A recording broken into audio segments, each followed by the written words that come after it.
don't wanna sleep in, cause I got something to prove. I gotta take what I hate and finally make a move. I think of you and all the shit you don't do. Well, I'ma make hella sure that I don't become you. I have no regrets, yeah, I'll tattle my chest. I'll never forget what it's like to be in debt. Been stabbed in the back bed, I'll show you what happens. Pass me the mic and I'll show you with action. I feel this pain, you already know. Turn that to gains, let my money show. I've got these things that I can't let go. Watch me turn this life into something that you could never own. I feel this pain, you already know. Turn that to gains, let my money show. I've got these things that I can't let go. Watch me turn this life into something that you could never own. So fight and die for the things you know you love. Do what you think is right and see life do what you want. So fight and die for the things you know you love. Do what you think is right and see life do what you want. So give me all the scars, I'm a human being. Cover them with tattoos so you can't see. Knew it from the start, you had problems with me and the things I could be, I just wish I had seen. I feel this pain, you already know. Turn that to gains, let my money show. I've got these things that I can't let go. Watch me turn this life into something that you could never own. I feel this pain, you already know. Turn that to gains, let my money show. I've got these things that I can't let go. Watch me turn this life into something that you can never own. So fight and die for the things you know you love. Do what you think is right and see life do what you want. So fight and die for the things you know you love. Do what you think is right and see life do what you want.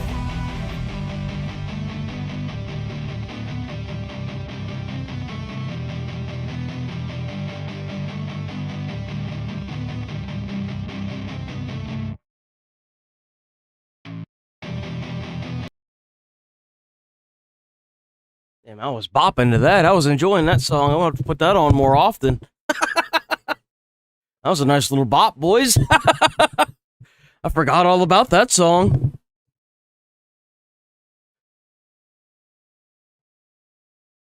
I used to listen to that one on the way to the fire academy.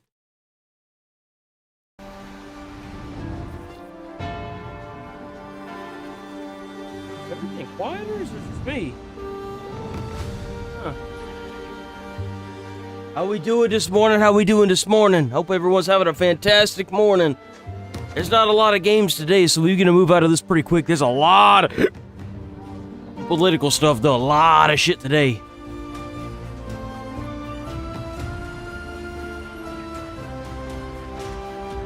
I like the idea behind this.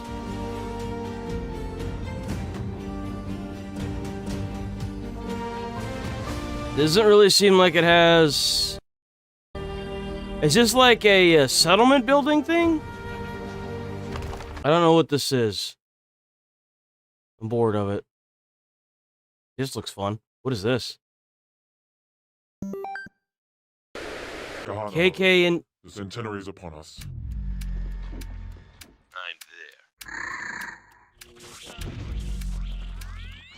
Commander, we're happy that you've organized the building of this place, but it's kind of about to be under attack.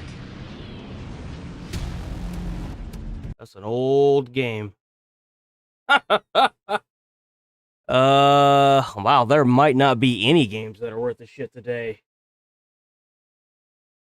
What's going on with you, Rachel? You seem pretty upset. Did I miss something?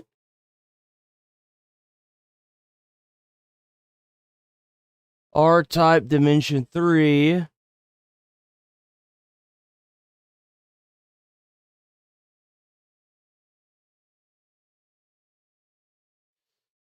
Wow, there's like nothing, dude. That's it? Oh, fuck it, whatever. Oh, wait, let's try PlayStation. Hold on. Let's try PlayStation. Hold on, let's try PlayStation. Well, how's it going, Dr. Manis? Been a little bit. Just posted it in Discord. Let's see. What's going on in the Discord? Oh, what's this? Oh, wait, that's the feed. It's general. Whoa, what the hell? Oh, I'm still getting caught up.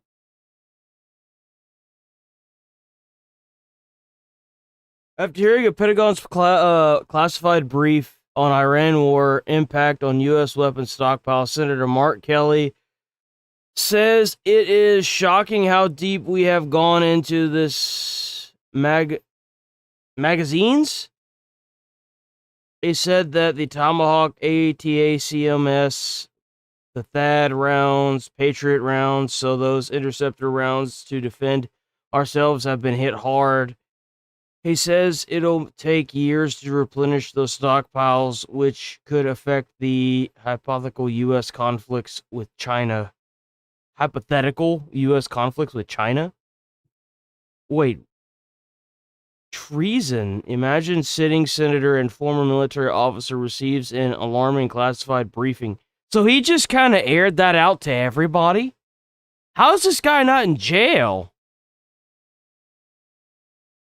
Because he just dropped two major classified things. He's like, so the U.S. number one has a hypothetical U.S. conflict with China, and we don't know if we're going to be able to defend against it, which is classified. And then he's also talking about the Tomahawks, the ATACMs, SM-3, and the THAAD rounds, Patriot rounds. Like, dude, put this guy in jail. How's this even a question? You shouldn't even be, like, thinking about this. He literally leaked classified information about the United States military and about, the fact that we have hypothetical wars. Like, dude, what? This fucking government's cooked, man. What the fuck are we doing? Well, how's it going, Melissa?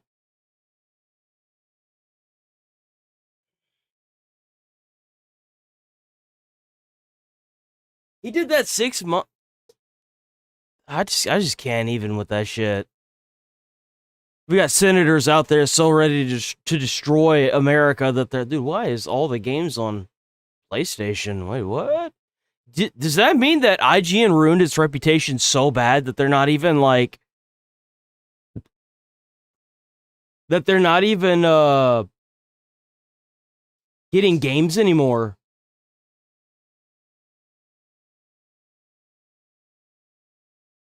If so, that's crazy. That is fucking crazy. They need to put his ass in jail, bro. What the fuck? How's this even a conversation? He's leaking classified information. Just straight up saying that shit on broadcasting. Big shot. Oh, wow. Enjoying all that air and clean water. Oh, makes me sick. You're an entitled freak. And I...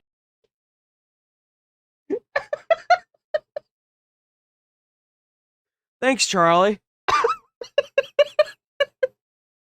Yeah, I guess I was. I can't wait. I'm salivating for the day the data centers move into your community. And make no mistake, they will. The days of clean water... It's not even just the clean water. They're gonna make your, I didn't know that they zap all the water pressure out of your community. I didn't know that they dirty your water, but they also make your electric bill skyrocket too. I'm wondering if Charlie's gonna mention that, but they make your electric bills skyrocket. And good air and reasonable pricing on energy in your local communities. I hope you're ready to wipe your ass with it, because the data centers, they are a-coming. We are experiencing a boom unlike anything else. They're putting data centers everywhere in this country. They'll probably start installing data centers in your fucking dreams to make use of that too. Every little piece of land is going to be ravaged, destroyed, raped for data centers, so that way they can continue to farm off the AI bubble. Now, data centers aren't used exclusively for AI, as you know, but That is the Morning, impetus, Nigel. That is the catalyst going, for this Duke? major boom we're seeing in data Got Daniel in the chat. W. Daniel. And there is nothing good. You do not benefit from a data center. You can look at all of the available information from the data centers that are already up and running. The local communities do not see any kind of benefits at all, despite all of the hoopla that they try and feed you and all the shit they try and shove down your throat. You eventually choke on it when the truth is revealed that it doesn't bring jobs to the community. No, it doesn't. In fact, you don't need jobs to run a data center, and even if you do, you're gonna need specialized people because they're gonna need to know how to work the electronic components that are there to swap out hard drives and work on actual computers. Which, if just putting together a desktop doesn't classify as that, you'd have to go to college for it, which is hundreds of thousands of dollars. They're not just going to give you that job. One of the biggest data centers in the country only employs roughly 150 full-time employees. Let that sink in. Put that in your fucking pipe and smoke it. And the construction of it does bring a temporary boon of some temporary jobs, but that's behind you pretty soon because once they're up and operational, most of these data centers are running so lean, some of them only have 25 full-time employees. Holy shit. And these data centers are massive too. Like these things could be mistaken as like a Toyota corporation like complex or whatever. They're fucking huge. Nothing good about it. The actual community that falls victim to this plague that they come through and infest with their data centers doesn't see any of the upside. They only absorb all of the downside.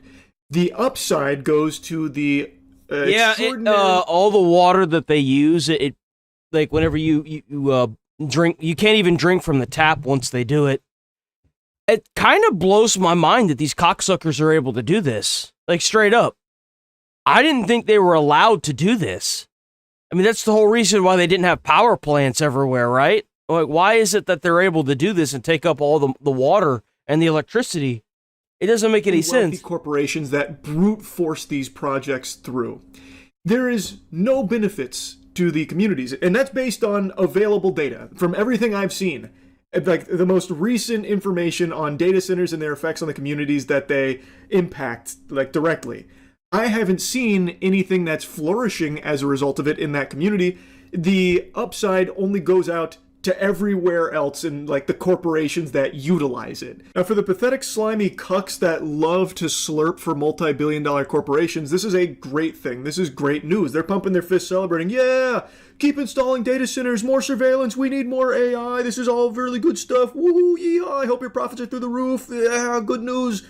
Even though there's no benefit to you, the average person, and certainly not to the communities that these data centers get built in. Fucking poison your community and ruin your bills by making you pay significantly more for your energy, your air quality, Oh, so your water quality. he did bring it up. Okay, I was wondering if he was going to bring it up. Yeah, no. I don't agree with AI. I never said I agreed with it, but it is going to happen. That's just how it is. Like, if you really thought you were going to have a choice in this, you were delusional. I'm sorry, guys. That's the truth. Well, I'm not going to say that on stream. I don't want to be blamed for that. Nuh-uh. But unless something happens to the data centers, they're coming, and so is your job. Your job is also going. That's going to be just how it is, man. I'm sorry. Like I said, I'm not here to say what you want to hear, but I'm here to say what you need to hear, and that the corporations were always in control. They're just utilizing their control now. That's the unfortunate fact of the matter, and it sucks dick. It does, it sucks, but it's the truth. Just terrible. It's actually awful. And the reason why I'm yapping about it now, as opposed to just the numerous times I've yapped about it on stream, is because the Kevin O'Leary-backed Utah data center that also is being called Stratos, Project Stratos, is a 40,000-acre data center. I covered a little bit of it with the article. Actually, I was thinking, if you guys drop like what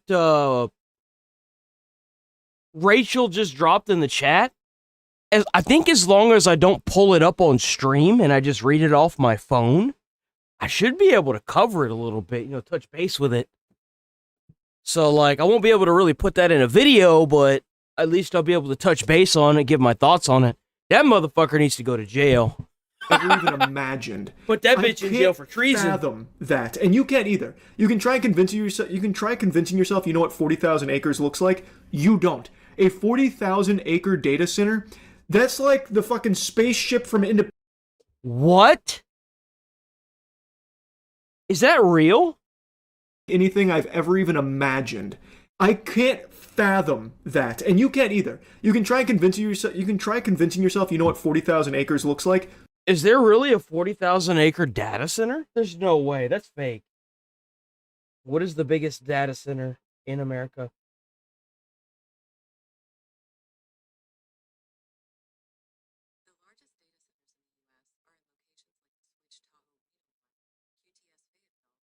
Holy shit. Holy fuck.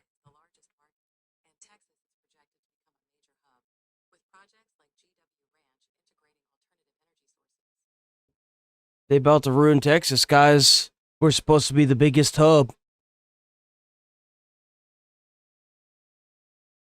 Wow. That sucks dick. So they're actually coming to Texas next. Theo Reno 1, which is 1.3 million square feet. 6.2 million square feet planned. The emerging project, likely the 10 gigawatt Softon Cape site in Hawaii.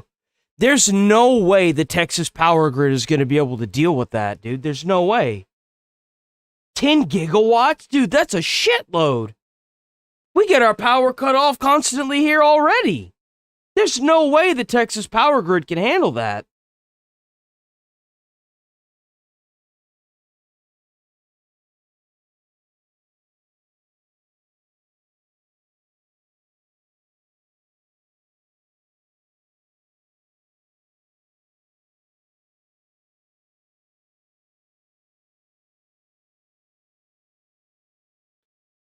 It says here, Gigawatt Ranch, Texas, a recently approved massive campus expected to scale over 5 gigawatts, making it one of the largest permitted in the U.S. What the fuck?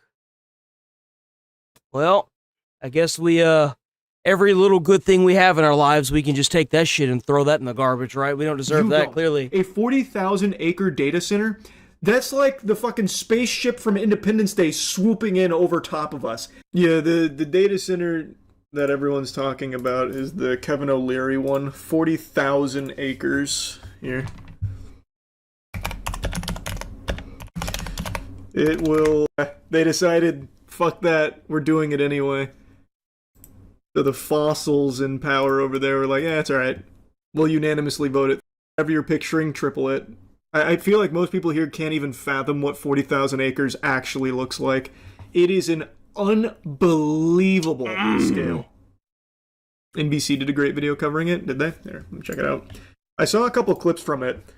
They were, like, people were screaming, like, no, no, no. Why the fuck would it be illegal to collect rainwater? That doesn't even make any sense. And then one of the guys like, for hell's sake, calm down. Which I thought was very telling. Actual demons. And then they ended up going to another room to avoid all of the riffraff so they could unanimously... Concern and outrage in Utah. For hell's sake, grow up. There it is, yeah. For hell's sake, grow up. What an interesting expression there, brother. You're asking them to grow. Their water is about to be contaminated. Their electricity is about to skyrocket. They can't even afford what they fucking have already, you jackass. Now they've got to worry about getting water just to flush the fucking toilets. What are you talking about, motherfucker? This is the kind of shit that's going to start a revolution in the country. Not this other dumb AstroTurf shit. This right here is going to be what leads to these men getting lynched. That's what's going to happen here. Up. What an interesting expression there is brother. No defense for this. The only thing that the communities will get from these data centers is negative effects. It's going to contaminate the water sources. It's going to take away all of the water pressure It's going to make your electric bills skyrocket. It's going to use up land resources. It's going to contaminate the air. It's no different than, like, the whole reason why they don't have a bunch of, like, for example, nuclear power plants everywhere is because of the massive negative effects it has on the communities. It's going to be the same damn thing. Usually it's for heaven's sake, but this must be one of hell's finest Like, warriors. what are we doing here, guys? Where hundreds of protesters this week flooded this meeting of Box Elder County Commissioners. Can you be quiet and let our citizens hear what needs to be And that's clever. If they don't want you to catch the rainwater, that means you're going to be forced to pay the increased water bill as well. Bro, we may live in a time where water bills are $300 a month. Just imagine you, like, I think we pay like maybe $80, maybe 30, give or take, right? I've lived in a lot of places. Okay, so cut me a break. Okay, I don't know what it looks like right now currently, but I know it's not a lot. It's not a lot at all. Actually, I think it's more towards the 30 price range. Just imagine having to get the water bill and it being like $300. Bro, there's no fucking way. There's literally no fucking way. please. As they voted to move forward with a controversial data center proposal backed by celebrity Canadian businessman Fucking worm, man. He's such a worm. Oh my god, and the way he keeps defending it too. Ugh, it's so delusional. He's like, oh, no one's actually against it. They're just... Well, depending on the mine shaft, it could contaminate the water. That's the problem with it. You can't just put water in everything, and it's like if it's uranium or if it's coal or if it's even lead or iron, you could contaminate the water source. Nickel's a really bad one. It could contaminate it. Bust in this video posted on social media after the vote. I'm pretty aware of what these concerns are. They are around air, water use, heat. Sustainability is at the heart of what we do in terms of all these proposals. We're not just Utah. The Stratus Project is a plan to build a fort boosted by government tax incentives, and according to a county fact sheet, is eventually expected to generate... Hey, could you imagine having to go to the black market just to get gallons of water? Bro, like, what the fuck? Is that really the world? This feels like some kind of weird dystopian future. This is crazy. Consume up to 9 gigawatts of power once completed. Yep. A number that will absolutely decimate. That's what I was just reading about, too. That's going to decimate the Texas electrical grid. They're going to build one of the biggest ones here in Texas, so this is coming to us, guys. You think that this is only, like, all you Texans in here? We about to get fucking cooked. Expected to generate and consume up to 9 gigawatts of power. That's gonna be ours is gonna be, I think, 10 or 11. No, it's 10. I think it's 10. And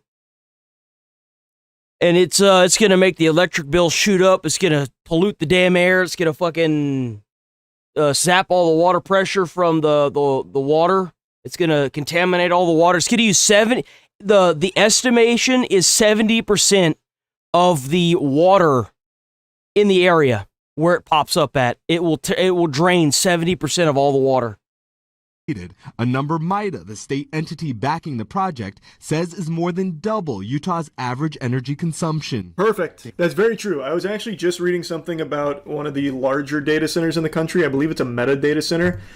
It had temp jobs, obviously, for the construction, which they always tout like, oh, it's so many new jobs to the local economy, so many new jobs for the community. It's great, that kind of thing. And then they checked in on that Meta data, I'm pretty sure it was Meta, data center like a year later. I think they had 150 actual employees for a massive data center. And then some of the other ones that are on the smaller side had 25. So they don't actually employ a significant working force. It's a complete scam. It is completely a scam. Pushback in Utah. We think over 90% of the protesters actually not people. And this, guys, is what it looks like when you vote Republican, by the way. This is one of the reasons why I was so hesitant, but anything's better than being colonized, in my opinion. So, I mean, it seems like either way we're going to get fucked in the ass. I'd rather it be by, well, I mean, I'd rather it not happen at all, but this is what it is, I guess. This is what it is. I don't like it any more than the average Joe, but this is just awful, man. This is awful. All of this so that way they can make an AI video, more AI videos of Epstein and Trump doing shit.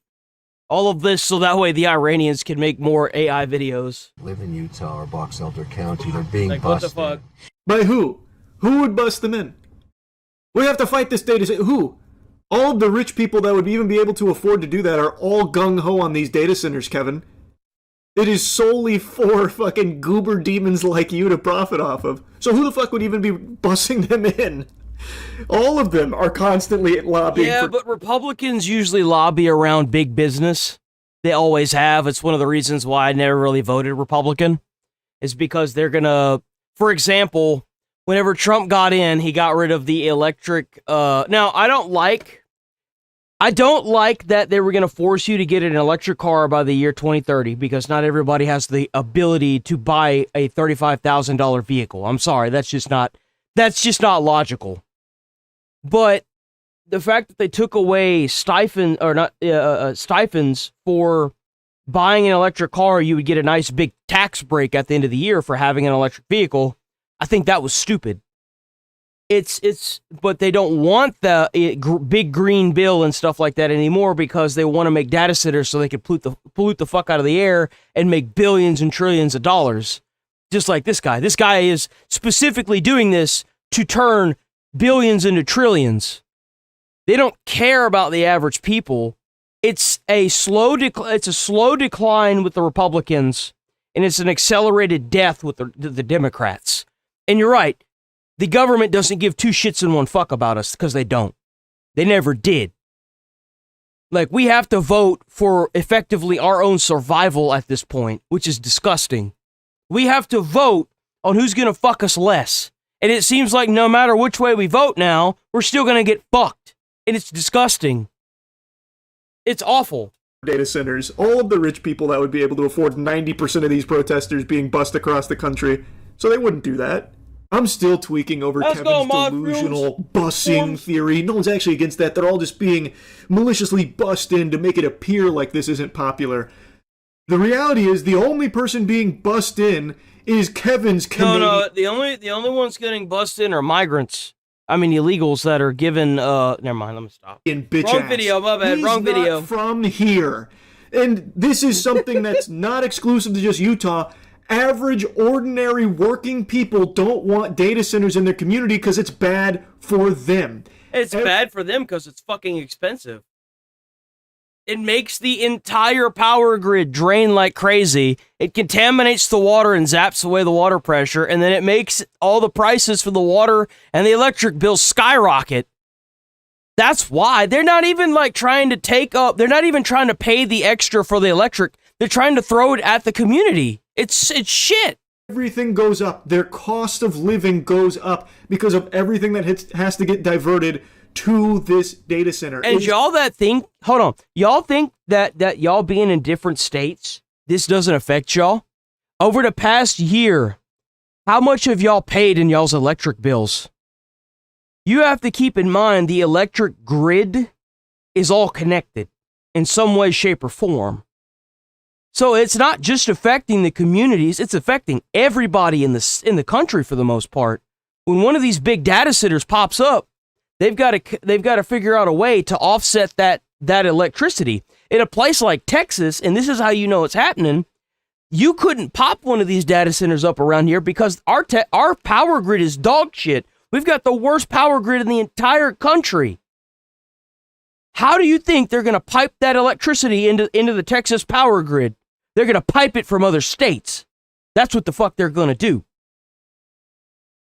So it affects everybody. Everybody's prices are going up for this fucking bullshit. It's a bad fucking deal for the local communities that just get ravaged by it. No one here in Utah wants it. The actual communities these data centers are built in do not want these things.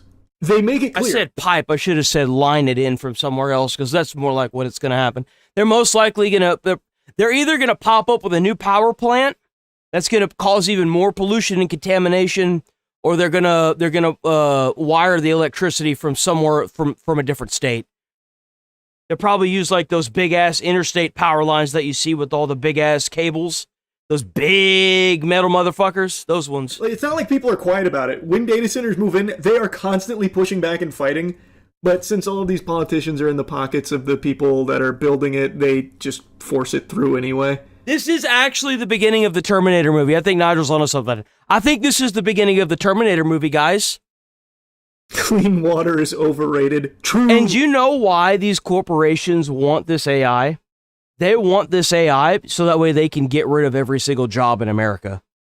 They don't want to keep paying for health insurance. They want to keep paying for workers. They want to be able to use the AI to make mass robots so that way the AI can drive the robots. It's already happening in Amazon. It's happening with the Waymo cars. It's happening with those little robots that you see the funny videos for, where you have the little they're like a little package bot, and they have like big ass wheels on them, and they have like the little screens on them that you see people turning over and trying to loot all the time, or they fall into like the vents on the sidewalk, or they stand by like the crosswalk and they're like, please press the button, and you see that video where the guy's like, fuck you, you took someone's job, you little bastard, or whatever, right?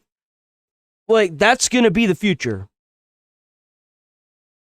Like, that's what they're doing. They are making these data centers to replace every American in America with AI and automation.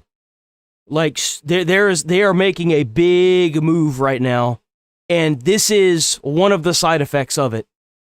It's only going to get worse from here, guys. Just so y'all are aware, it's only ever going to be worse from here. Give me the AI runoff sludge. That way I can drink it happily, knowing that it was used to generate a picture of me in a bikini Artemis on in the Twitter. chat. How's it going, Artemis? Two Worlds. How's it going, Two Worlds? I did not expect that to be that good. I did not expect that video to be that good at all. That was a good video. Going viral. What is this here? Masked libtard suicide. Who is this guy? 1.5 million views? What is this? When people ask me why I got snipped, I generally kind of gesture vaguely to fascism and climate change. And the truth is that whenever my friends... So what, he's sterile? Bro got it, bro. Oh, so he's no longer... Okay, he gave up his manhood, guys. Eunuch. And family members get pregnant, I get a horrible weight in the pit of my stomach. A weight in your stomach when you see somebody who's pregnant? I know that's not what that means. Okay, I know that it's not what it means. It's supposed to be a joke. Fuck off! Shake the idea that in 9 months, another American will come into the world, another ravening cannibal who will spend the next better part of a century burning fossil fuels, and you can say, you know, oh, well, I'll bring up my kid to share my values and they won't do those things. That's a hell of a gamble. You could take your kid to school every day on your bike, but if every other parent has an SUV, eventually your kid's going to get curious and want to drive a car. And then what are you going to do? You know, forbid them? I mean, they're just going to do it anyway. Oh, no. I just don't think there's any realistic way that anybody in the global north could have a child that won't eventually cause massive harm to the planet. And probably, like most people, not even realize that they're doing it. And that's all assuming that your kid grows up to be a kind person, which is also a hell of a gamble. Oh my God. A lot of bullies and dumbasses walking around out there in the world. Yeah. A lot of I don't think this guy getting cut and snipped is a bad thing, guys. So as far as I'm concerned, you're going to be a cuck, man. You know what I'm saying? That's you. Hey, you do you. You know what I'm saying? Go on and be you. too. What if my pride and joy grows up to be somebody else's abuser? God damn. What a weirdo. If I give birth to a baby daughter, then there's a 1 in 4 chance that she's going to be raped. Okay, well, first and foremost, you're not giving birth to anything. You're a dude. If I give birth to a baby daughter, then there's a 1 in 4 chance that she's going to be raped. I love how the mentality is, well, if I have these things, if I have a girl, you know, she's going to get R'd, and it's like, or if I have this child, they're just going to do it anyway. And you know what you do? You snap them up and you beat the hell out of them, and then you say, don't do that. And if they do it again, you snap them up, beat the hell out of them, and then and you repeat that process. And Actually, it usually doesn't escalate past 2 times because I mean, like, it just doesn't, you know? I mean, typically, like, typically you don't have to. And then, like, oh, well, then my child's gonna get AR'd, and it's like, well, where are you at, man? Like, what are you doing in your life that you can't, like, pay attention to what's going on in your child's life? Like, holy shit. Seriously, like, holy shit. And I get that there have been good parents that have been, like, broadsided by someone in their family that they really trusted and stuff, but, like, at the end of the day, I'd rather be paranoid and make sure that my child is going to be raised the right way than to find out that they have now acquired this irreparable long-term mental damage because some dickhead couldn't keep it in his pants. Straight up. Because here's the thing. You can kill that son of a bitch. You can rip him limb from limb. But you know who has to live with that? The child. The child has to live with that trauma for the rest of their life. That's who really suffers from this. No one cares about the son of a bitch that did it. You can kill him. That's easy. It's the child that has to live with that. That's why whenever you raising these kids, you gotta make sure you are paying attention to every subtle detail. Every little thing can mean something. You got to pay attention to that, people. You have to. Is this what happens when you spend too much time on Reddit? What is wrong with him? I don't like those odds. I don't like those odds. But the real kicker is that even if my child has a great life, even if they cause no harm to I love that everything this dude is saying is because he's fucking lazy. Well, my child, this is going to end up happening to my child. My child's going to do this. Where's your parenting, guy? Look, I ain't going to lie. I'm not even going to lie to y'all. If my child lies in class to get a leg up on somebody else, you think I'm going to discipline that child? Fuck no. I will if he gets caught. I will if he gets caught. Life is not fair. I don't expect a child that I have to go into this life thinking that life is fair. Life sucks. Life is not fair. You do everything you can to win. Now, you have to do that both evenly, because if you need to lie to get somebody else out of a tight situation and out of kindness, that's also different. But if you go through life thinking that everything's just going to be handed to you, you already lost. You already lost the game of life. You cooked. That's just how it is. They will still suffer. They will still die. It is unavoidable. Oh my God. Right? Oh, now we're getting existential. I will be inflicting this fate upon them without their knowledge or consent. The only thing a child below the age of 12 should have is nothing.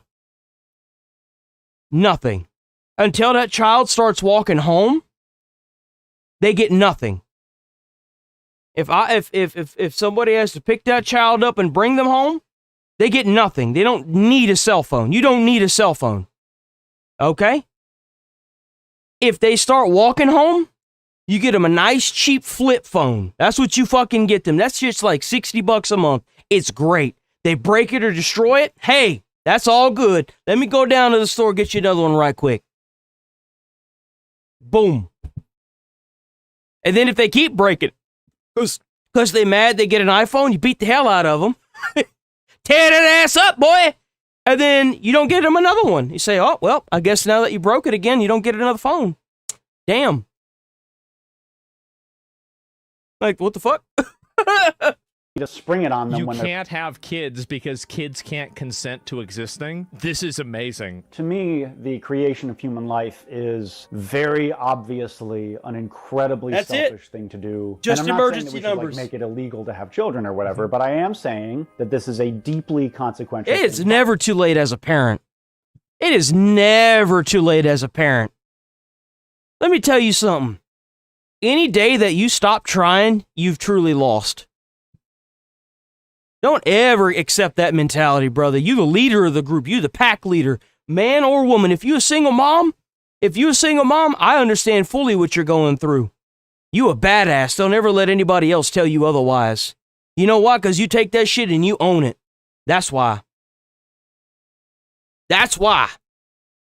My mom always told me I gotta be the dad and the mom. She said, that's why I'm so damn harsh with you. Now, she did cross the line of actual punishment into abuse one too many times, obviously, but we'll leave that for something else. But her morals were right. She just couldn't control herself. And she should have sought help, but she never did. And then she lied about it, and that's what really kind of like nailed the final nail in that coffin.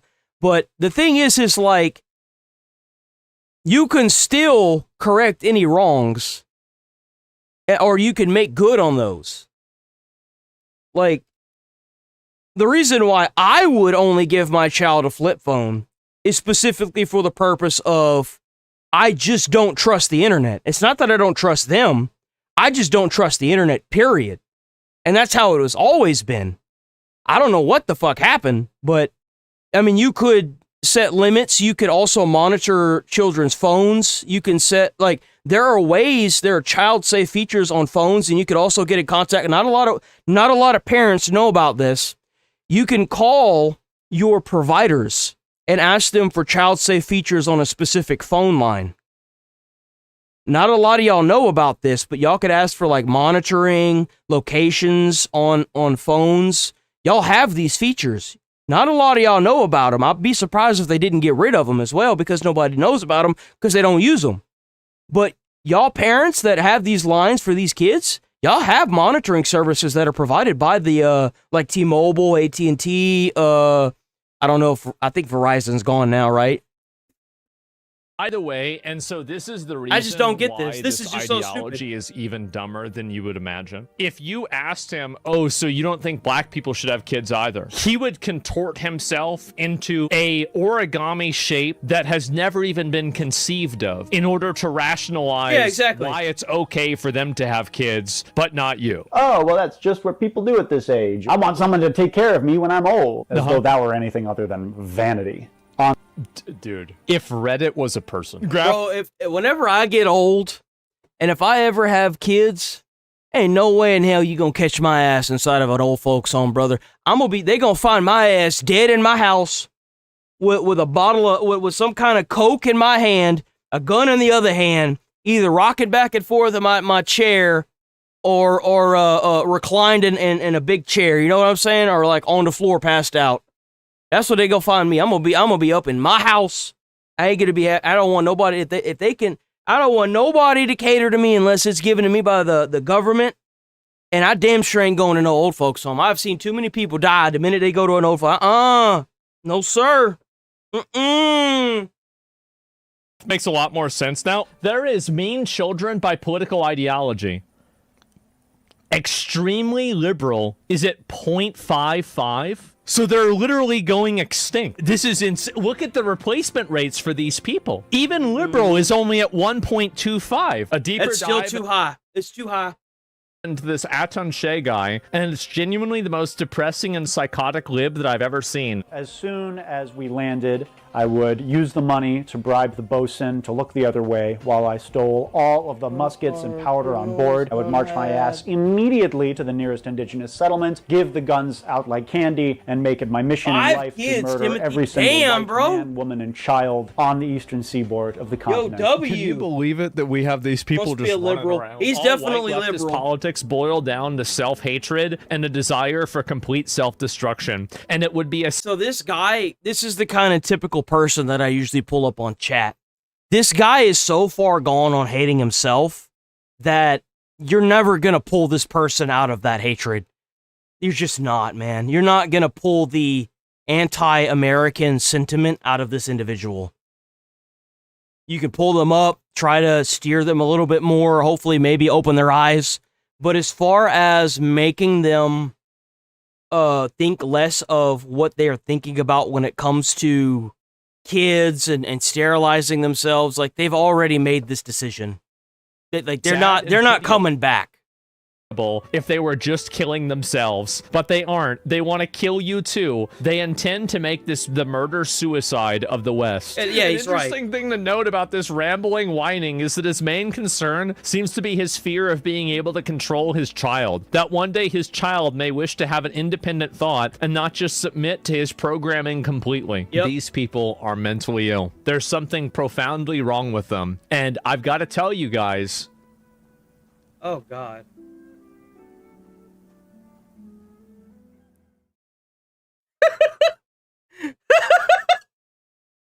I mean, hey. Accusation that the New York Times shows the damning evidence that ICE is offloading its racial profiling onto local cops, as we predicted. Abhorrent behavior, a conspiracy against our rights. Let's watch it. Here we go. Take these 2 stops. Evening, folks. Get my brake light. Yes, ma'am. I have an appointment for it to get fixed. In the first, a driver is pulled over for a broken brake light. Before the officer even runs her license, he tells the ICE agent waiting nearby. Backing out. She's let go without any further questions. You're good to go. Thank you so much. No problem. Now compare that to these stops. Let you go identification? You have your license? Do you have an ID as well, buddy? Hey, how you doing? Hola. You don't have you got licencia on you? Ma'am, do you have a You know where this is driver's going. In most cases, when a driver looks Latino, Good. Whoever's making this video, good. I'm happy they're doing this. They need to do it all over the country. They need to do it. They need to have, like, roadblocks and like, checkpoints all over the country. or speaks with an accent, Hey, you want to check the other occupants? officers ask everyone in the car for identification. Smart. Mm-hmm. Very smart. Yeah, I'm asking you, do you have a license? I'm not driving. But when the driver looks white, Cool, man. Did you just buy this thing? I'll be right back with you, okay? Yeah. You're gonna be good. You got your license, registration, insurance? It's not just that they're white; they're also speaking English, dipshit. Reach for it? Yeah, you They're reaching. They're speaking English. right under my seat. That's why I stuck my hands out the thing. Okay, well, you don't reach for it. I won't reach for mine. the footage also shows officers stopping black and brown drivers for minor issues. No way. No way. Oh, so it's an average day for them that ends in Y. I mean, Yeah, the window tint. Like a tinted window, a license plate without a light. You gotta have it lights sucks in the that it is that way, but it's an internet meme at this point, but it's still kind of fucked up. Your license plate. I got pulled over for that. I got pulled over for that exact thing. I was next to a 7-Eleven. I was next to a 7-Eleven, and the cop pulled up behind me, and then he pulled me over. I'm black. That's me right now. I can say the N-word now. I'm not Even a going bent to, but I plate that's can. still clearly readable. It's like bent in half. Then- Even though, what is this? Even a bent plate that's still clearly readable? How is that readable? Look at how bent that plate is. This is supposed to be journalism? No, this isn't journalism. This is a TikToker trying to act like they know everything. No, this is not journalism. Not even remotely close. No. Readable. It's like bent in half. Then come the questions. Are you from Nashville? You born here? How long have you been in the country? Were you born here? This is what racial profiling looks like. No shit. Who the fuck do you think is here illegally? Duh. Obviously. Who the fuck? Like, I wonder, who is it going to be who is the illegal alien? The person who you come up to their car and they can't speak English and they're speaking with an accent, you can't communicate with them, or the random white girl driving to Starbucks?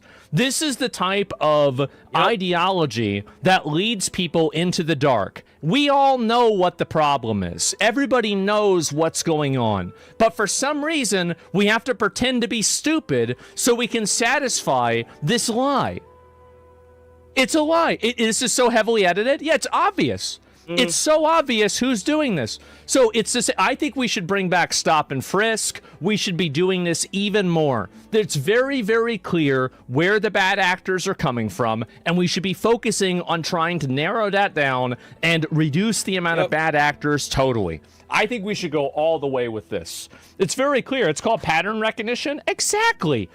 Yes, I wonder. Geez, guys. I wonder if the guy that can't speak English has a higher probability of being I'm so happy he's saying it too. Like, I guarantee you that's why he's asking them questions, is trying to see if they know English. Like, come on. Alien than the person who can.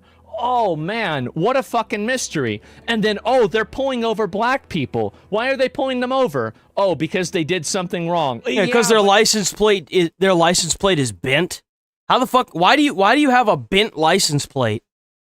I've been driving a long fucking time. I have never once seen a bent license plate. What could you possibly be doing with a bent license plate?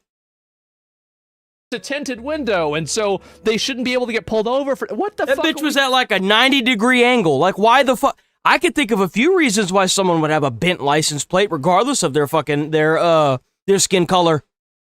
Bro's trying to rob a place. I can think of a few reasons. What the fuck are we doing? This is the same reason they always try. I am so sick of this, bro. I am. It's these people want you to actively reject reality so they can insert their own fake reality that everybody knows is a lie. Everybody knows where the illegals are coming from. Everybody knows who's an illegal alien and who's not. It's obvious. That's why when they went to Home Depot, they got a bunch of them. It's because everybody knows. So the problem is that who are these people? Mainly people from South America. I would say overwhelmingly people from South America. If you wanted to guess, what are the majority of people that are living in America that are especially in the southern states, they're from South America. And most of them speak Spanish. Duh. Like, what are we talking about? Mm-hmm. What are we talking about? You know this, I know this, everybody knows this. Yep. But we're trying to pretend like it's not real. Why are they're trying to pretend that it's not real because they're trying to postpone this as long as humanly possible because they think that for whatever reason these people deserve to be in America even though they enter America. And I'm not talking about immigrants. I'm talking about illegals. How can you expect somebody to be in good faith with anything they do in America if they can't even get here on good faith? They immediately break into the country, break the law, and you expect somebody that is actively breaking the law every second they stay in America to do something in good faith. Your copium machine is on high, okay? It's on high this morning. I'm sorry, but we doing this? It is. What is the why are we making this performative intentional misunderstanding? Ugh, Brody.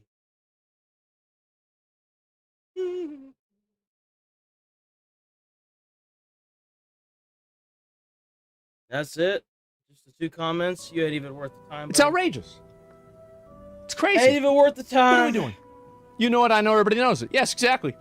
And that's right. So that's what I think. Right? Asylum seekers, yes, to feel good. Yeah, they run your plates before they come up to you. Yeah, of course they do. And well, they have a plate reader. Were you born here in the United States? New York Times opinion. More like New York Times propaganda. This is what they want to do. They want to intentionally try to create... I'm sorry, but if New York Times is making this kind of propaganda, they need to be shut down. I love how these organizations like YouTube and Twitch and X and TikTok, they all use sections of the law to maintain this. Because, like, if you're a platform like, for example, Fox or... Hey, actually, you know what? Here's an even better example. The recent issue that, I think it wasn't John Oliver, it was Stephen Colbert. He had made a segment that he only aired on YouTube because it was a Democratic, it was asking a Democratic candidate questions, but he didn't want to ask a Republican questions, which, by the way, would fall under federal law if he aired it on his platform. his actual platform, not YouTube, on if he had aired it on, because Section 230 protects the YouTube side of things for non-biased behavior. But whenever you're an actual, like, you borderline news or television broadcasting station, you have to have an equal amount of both sides, and you can't be publishing. I mean, you're not supposed to publish propaganda, but they do anyway. I mean, you can, but it's so strict it's not even funny. And they were getting threatened by the FCC of going to jail because they did what they did, and for obvious fucking reasons. Like, it's these like companies that are being AstroTurf bought out by these foreigners that are trying to do all this mental gymnastic and video cuts and edits and all this dog shit to make it seem like it's something that it's clearly not. And it's becoming more and more obvious as this drags on. Even the protests have become mostly non-existent. Like, there have been some, but for the most part, you notice how legacy media isn't really covering them anymore like that? You don't really see them in big media anymore. Like, you go to CNN, MSNBC, CBS 7, they just aren't covering it, because the thing is that they're AstroTurfed, and the more media they put on it, the damage may already be done. The more people are realizing that something is definitely up, and it just doesn't seem legit. It just doesn't seem legit. I'm sorry. Those protests just aren't legit. I can't be convinced otherwise. And it's sad. It really is. And then ever since Iran started hemorrhaging money, I've been seeing less and less of the propaganda pushing bots in chat too. Like, it used to be on a daily, I'd pull up 7 of these fuckers, or 8 of these fuckers, or 9, and then now it's like none. There is a huge shift going on in the world right now, and this is just like an afterthought of it. There's so much going on right now. Negative environment for police officers, misrepresent what police officers are doing, reframe it as racism, as if there's no correlation between people who can't speak English and illegal aliens. It's so fucking obvious. And so anyway, hey, genius, 99.9% of illegal aliens are non-whites. Do the math. I'm okay with it. Don't speak English or have a heavy accent. Show your papers. That's it. That's it. Any brown person with an accent needs to be vetted. Fuck your feelings. I mean, I don't know about every single one, but like, if somebody can't speak English, it's pretty obvious that there's something wrong. They're not from America if they're not speaking English. So yeah, it's bullshit too. New York Times used to be respected and the pinnacle of journalism. Yeah, but that's the reason why these people have tried to take it over. That's the entire reason. Well, the big shift is the fact that, like, look, who reads and watches the New York Times? Boomers. Well, they're having a massive loss in people that are watching their shit, because a lot of the boomers that did watch their shit are dying. So they need to make up the money from somewhere, right? I mean, it's obvious what's going on. It's the fact that the United States government hasn't done any solid investigations on it that really kind of pisses me off. It does. It pisses me off. So, like, if you've got a bunch of people that are trying to spin a narrative like this to fight back ICE agents and police officers, you need to investigate them, debank them, check the money trail, figure out where they're getting the money from, and solve the damn problem, and shut them down if they're committing any form of treason. Crash out video today? Maybe. And it's called effective policing. It's an efficient use of police resources. Yes, definitely. And not even the way you look, you should... No, even the way you look, you should stereotype. Yeah, I mean, like, well, here's the thing, right? Is if you have somebody that has a bunch of face tattoos and they're, dressed with like a wife beater on and like pants that are on their knees, the probability that this person is a criminal is like infinitely higher.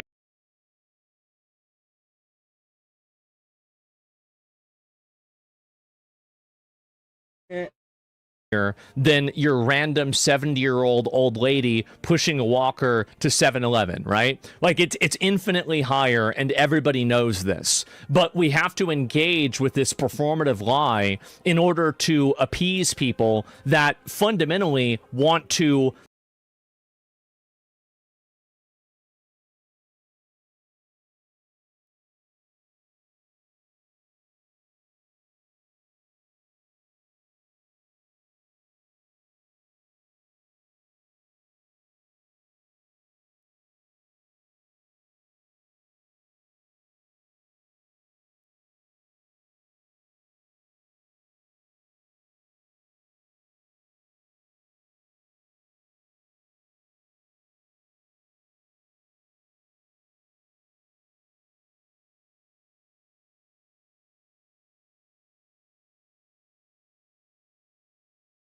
I mean, if they come into America and they're clean at first, but then they let their visas and stuff fall out of like legality, Subvert you. They want to there's lie just to no you. They want you to excuse. live Like, there's just no inside of their excuse. lie. I won't do that. Like, I if think they that's come to America and they're trying to get citizenship and they have their work visas, but the business lays them off, then the fact of the matter is that if the minute your visa falls out and you're here and you're breaking the law by being here, they send you warnings, they send you like a notice to get out of America, and you don't do that, then you're actively violating the law. I mean, it's no different than if you get your license renewed or your not your insurance, your car inspected and stuff like that. It's just on a bigger scale, obviously, that involves a person. But yeah, the minute you start breaking the law, you gotta go if you're breaking the law. Like, that's just how it is. ridiculous. And so it was mentioned earlier, it's pattern recognition. Yeah, duh, of course. And damning evidence, a tiny sample of W10 Jules. Exactly. And white drivers got a warning, Latino drivers got detained. Of course, right? And again, all of this racism stuff, I am totally done with it.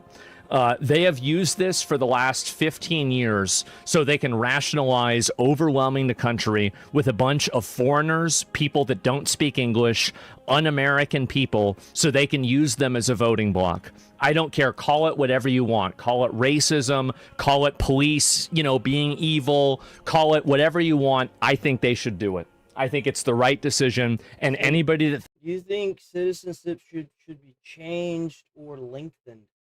I thought citizenship was a permanent thing. Don't you, once you become a citizen, that's it. I don't think you can be sent back unless you if you commit a heinous, for example, the Somalians that were charged in Minneapolis with that fraud. If you come to America and you commit a crime like that, or you commit any kind of crime, you down in someplace protesting, causing problems, you should just be denaturalized and sent back. Like, how are you going to move from a foreign country and have the privilege of becoming a citizen and then sit there and immediately cause problems? That's just crazy to me. That blows my mind. Like, holy shit, that blows my mind like crazy. But yeah, I feel like if you're going to move to America and immediately cause problems even after you become a citizen, which, by the way, for any immigrant that's here, that's a massive privilege, then you should just be sent back. I mean... thinks otherwise wants people to live in a fantasy. You want people to live in a lie. I want people to live in reality. It's fear-mongering. Yes, it is. And I don't doubt that. I mean, I'm sure that it can be revoked. But how hard is that to happen? Like, speak American. Yep, speak American. It's that simple. How hard is it to have? And that's just a social construct, of course. And English should be mandatory to live here. Oh, I agree with that. And I've said this many times. Oh, you're talking about illegals. So this is... Whoops, hold on. Don't leave valid... Okay, so let's see. Talk about illegals. Washington State Patrol pulled over John Hernandez Santos in his 18-wheeler who didn't have a valid commercial driver's license, no logbook, medical card, or required English comprehension, though that's immediately that's a detain right there. His truck was not mechanically legal to drive. That is fucking insane. Dude, I have a CDL license, and what you have to do to make sure your bus is ready is fucking crazy. I had to do that shit every morning, dude. Was twice deported and had multiple. Holy shit. He had to be locked up. He shouldn't have. This is why we gotta buy Little St. James. And any immigrant or any illegal that keeps coming to America and causing problems, we just send them to Little St. James Island. Little St. James Island, and we turn that bitch into like a supermax prison. Or we send them over to not Venezuela, the other one. We already have a deal with them, and we're sending over illegals that have been doing this already. I don't know what it's called, though. I can't fucking remember. I can't remember. I actually, can't remember. Well, let's go, Megabytes. El Salvador, thank you. Yeah, I saw that there was like a big update about the Iran war. Like, hold on, I don't think we're ready for that yet. Hold on, let's calm the fuck down, guys. Calm down! Revolution was against the billionaires of their time. The American Revolution was against the billionaires of their time. This bitch is so retarded. I hope she never stops talking. This is infinite content for me. The American Revolution was against the billionaires of their time. And we were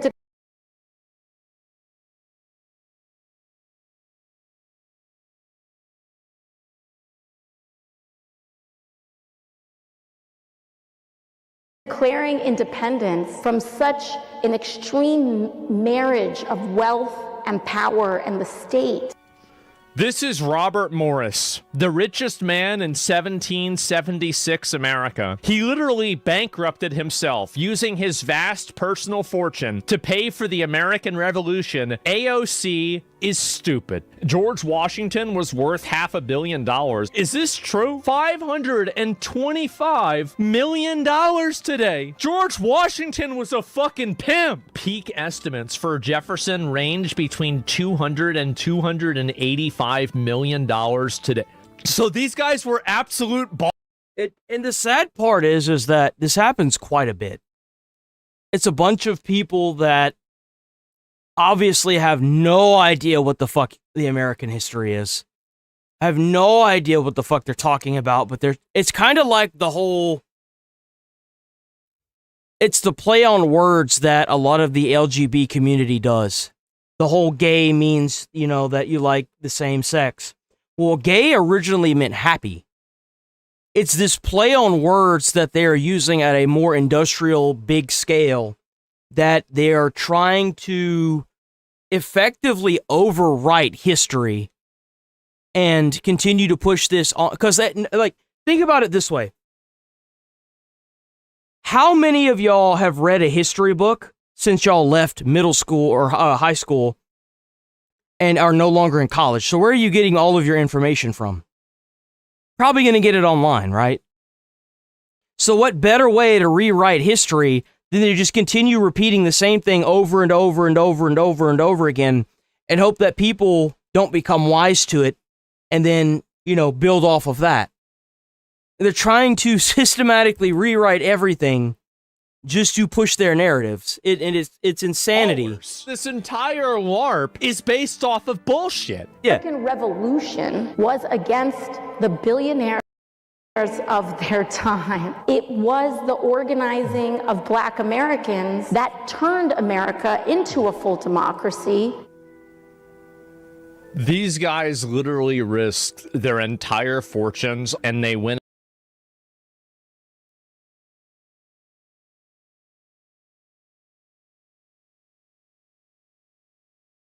up against the strongest empire in the world and they won. Just so 250 years later, this stupid girl can go around and talk about how, no, actually, they were on her side. I wonder what George Washington and Thomas Jefferson would have thought about her. And so it's actually the most American thing in the world for us to be fighting for the working class. Nothing helps. You see what I think is going on?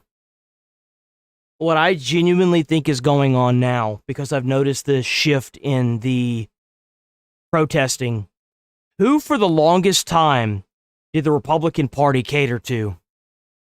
The rich people. Less taxes, more business opportunities, less accountability for the organizations.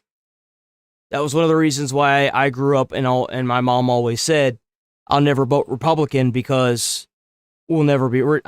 She said she'd never be rich enough, right?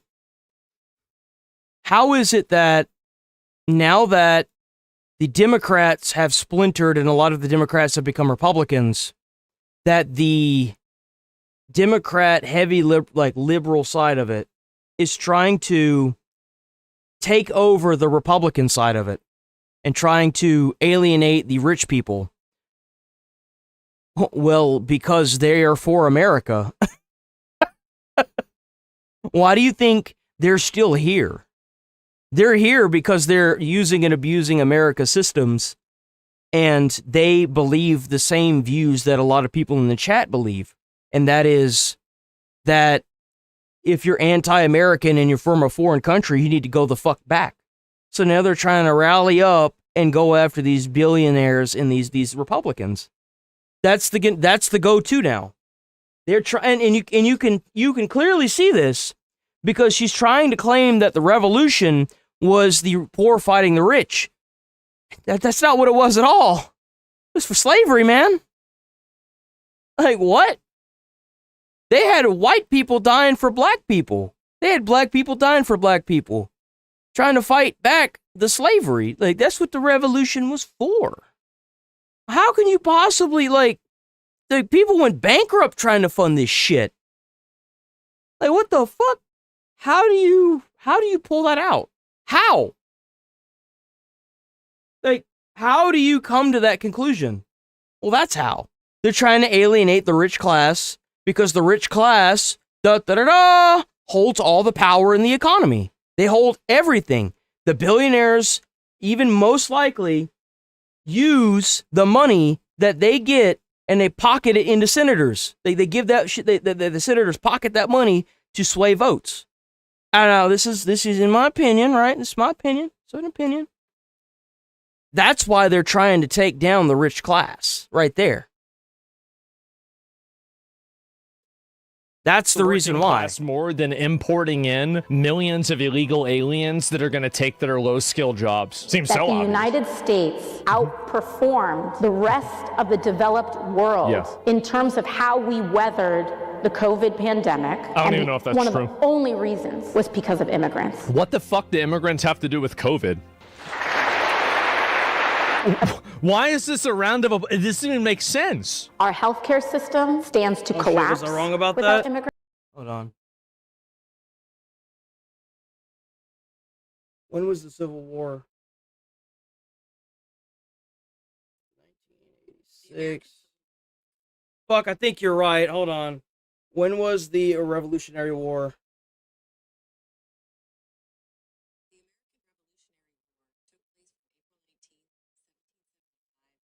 Landed signing the Treaty of Paris. Oh, it's the one for fucking Paris. Lexington and Concord, okay. The Declaration of Independence. Major turning point to the British surrender, New York, Virginia. I thought it was the fucking Civil War, my bad. But that still wasn't correct. It was for independence.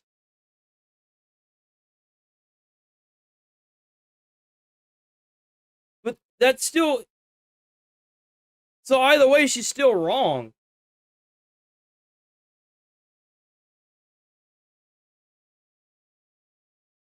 Like, what the fuck? Like, how do you come up with the rich and the poor? They got away from...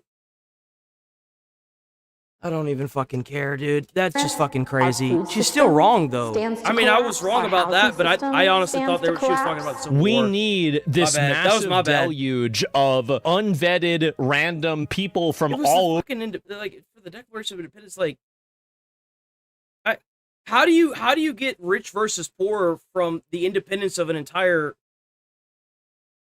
Like, over the world, how do you come because to that? If we don't have that, the country is going to fall apart. Open borders. I mean, that's a right-wing proposal, which says essentially there is no United States. But it wouldn't. Like, you can't compare independence to being like. How does that even like? Would make a lot of the global poor richer, wouldn't it? I'm trying to wrap my head around it. Like, how is it that? That's right. With the concept of a nation state, and I don't think there's any country on the world which believes in that. What right-wing people. With the concept of a nation state, and I don't think there's any country on the world which believes in that. What right-wing people in this country would love is an open border policy. Bring in all kinds of people who work for 2 or 3. In my defense, I also haven't been to school in like fucking, what, it's been like 11 years? No, longer than that. It's been like 12 years. Isn't it crazy how my bad for getting a mix-up. This has changed? This was like 10 years ago. Abolishing polices and prisons? Wait, what? Abolition, so often I think people try to fast forward to the end of the movie. What the hell did Love he is an even say? open border policy. Bring in all kinds of people who work for $2 or $3. Isn't it crazy how much this has changed? I hate how they took Bernie Sanders and they didn't give him the seats that he deserved. 2 times the Democrats disenfranchised Bernie when he was trying to run. He should have been the president of the United States, but they just didn't want to. They knew that if he got into power, they put him as the president, he would have been trouble to their bullshit. He was the only person that I would be willing to vote for is Bernie Sanders because of his universal basic health care. Or it was healthcare for all is what he was running for. This was like 10 years ago. Abolishing police. And now we got somebody on stage talking about how the forming of the Declaration of Independence for an entire fucking country is the same as the fucking rich fighting the poor.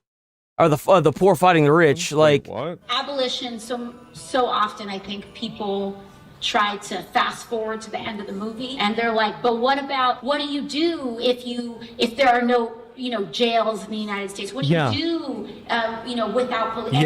Abolition is not about the destination. I mean, their destination is to have a society that doesn't need prison. That's the reason why I don't think that they wanted Bernie. He was too unpredictable, a lot like Trump actually. I'd imagine that's the reason why Trump ran as a Republican.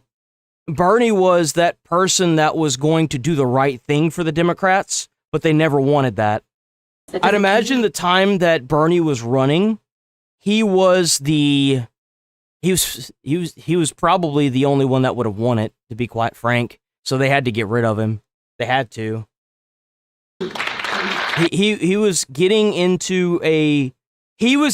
at a time where the Democrats were shifting towards mass influx of illegals, and they saw him as an opposition instead of an ally with the universal healthcare for all. It's crazy. Don't need prisons. Exactly. And how Black Americans really created democracy, how they literally made something from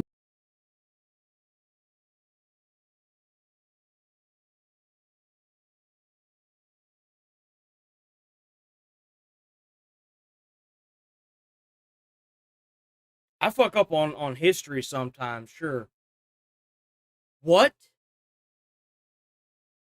Americans really created democracy, how they literally made something from nothing. It is just beyond me. Sure. Whatever you say, lady. Whatever you say. The anger driving the reform's popularity is real and understandable. It absolutely is. Because I like to go into London and be served by white people. I don't want to be served by... there's a time and place for it, and I do feel... It's kind of funny. It's kind of funny how the left has called, a lot of the white people racists and Nazis, and they might actually be right. That their country needs to be represented in a certain way. Well, hang on a minute. Wait a second. You like to go into London and be served by white people. Served what? Yeah, that's the way a lot of people feel. Like, what a surprise. So, where? In a shop? Or what I'll are you give you talking an example. You go into Leicester Square right now. Yes. You go into any business around you. I am in Leicester Square. That's exactly, I've just been through it on the way to work. That's exactly where I am. So you stop, instantly mad. Pop into any store around there and see if the person who serves you, English is their first language. But why would you care about that? Why would you care about people coming into your country that are not ethnically from your country, displacing the people that are natively in the country, that don't speak your language, and that start running stores? Why do you care? Well, it's because what happens is whenever they do that, they hire or they use work visas to bring over a bunch more people like them. And then you end up with something that happened like what happened in I almost called it Somalia, in Minneapolis, where you had all these businesses that were committing fraud and bringing over a bunch of their own citizens from their country in order to sway votes. And in my opinion, I think that I might be right about this, guys, but I think that's what's going on. What's the matter? You don't like You don't like it whenever a bunch of people from a foreign country practically get airdropped into your economy or in your state, and then start turning that state into where they came from, and then taking all the taxpayer dollars. Why should you care that they're getting all these benefits and you're not? I mean, let's be honest here. Because they were born in a different country, they deserve all of these things. We should just roll out the red carpet and give it all to them, right? Mind if they're white or not. What I mean is this, right? What is the capital of England? And we know the answer. Don't ask me a question that's inane that we already know. The typical You've already swamp asked me if I can imagine being in Leicester Square. The answer is yes, that's where I am. Right. So I'm just trying to say, having walked the path you suggest through Leicester Square, having stopped in a shop, which I have done, what difference does it make to me or to you if the person who serves me the mango is white? Why would I? W Hundo! Hundo! What is this? Why does it pop up weird like that, dude? What is that? Hold on, where'd it go? Wait, where'd it go? Oh, where did it go? Oh, W2 Jules, W2 more Jewels. Care about that. Why do you care? What difference does it make? They can't be Polish white. They can't be Russian white. I'm talking about a British white. But why? What difference does it make? Why do you want British people in Britain? I wonder why. I wonder, like, the entire concept of reframing this as if it's like a bad thing is insane to me. What's the difference? Yeah, what's the massive difference, right? This stuff is mind-numbing. Oh, W. It is. It's crazy. And I've been around people W250 Jules from Trish. You go to Why don't you just answer the question? I keep asking one question.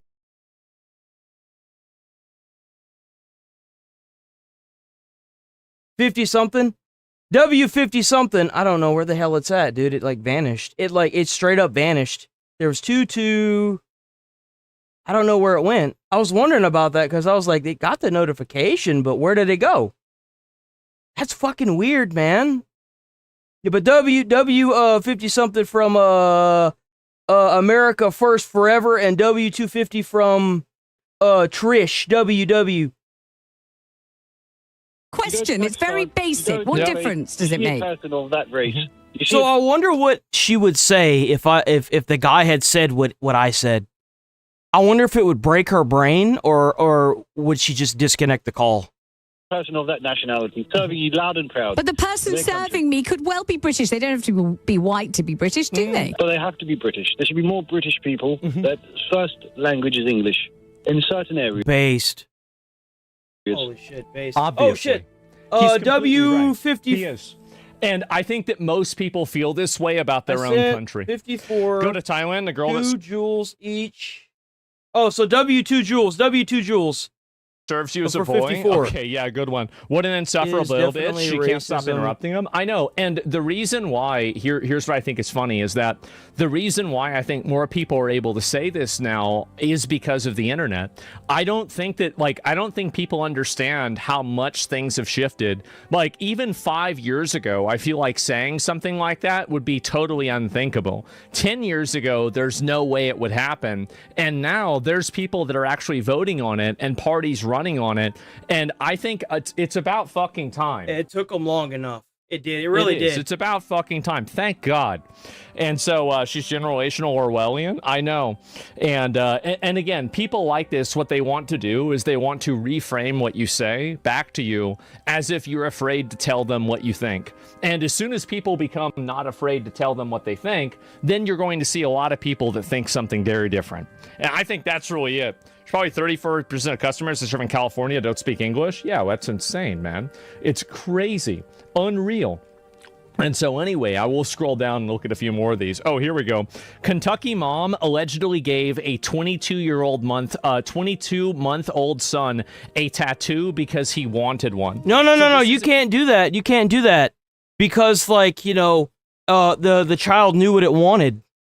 The child knew what it wanted. Kid that's not even 2 years old. This is what people with trans kids sounds like whenever they said their son wants to be a girl. Exactly. This is exactly what we need to be doing to these people that trans their kids and put their kids through any sort of, you know, if you want your kid to wear a dress, I don't really see that being a big deal. But if you're having your kid, I do. I see a huge problem with that. You know why? Because every mental illness starts somewhere. Whether it be at birth, or whether it be at the age of 2, where you're forcing a child, a baby, a literal baby, to wear a dress to suit your fucking schizo behavior. And you know what You know what needs to happen to these damn doctors that do this? They need to be arrested. They need to be rounded up, arrested, and put on trial for malpractice. And they should come up with like maybe a juvenile transing law or something like that, and put them in jail. Just put them in jail forever. Just 30 years minimum life max. You know what I'm saying? Depends on how malicious it was. Pretend, you know, like take medicine or hormones or something like that to be a girl. They need to be standing in the exact same place that this fat retard is. Yep. That's what I would say. Trans their kids, it's so sad, damn. Yeah, exactly. And it's still wrong, you weirdo. It definitely is. Another death row inmate, what's the holdup? I don't know, man. And it's disappointing. I wish we saw more of it. The holdup is that society isn't ready for that yet. That's the holdup. That's the holdup. And anyway, I'll scroll down and look at some more of this because I've been waiting on it. Oh, finally, by the way, people are calling this out. I saw this. I thought it was funny. This is the humor you've cultivated in chat? No, dumbass. I'm reading the f***ing... They have IDF team comp, says the Epstein character. Like, everyone's a pedophile. That's all it is online anymore, bro. Everything is f***ing Epstein, IDF, Israel, Benjamin Netanyahu. Bro, is he new to the internet? Is he new to the internet, bro? Like, that's been around for as long as the internet's been around.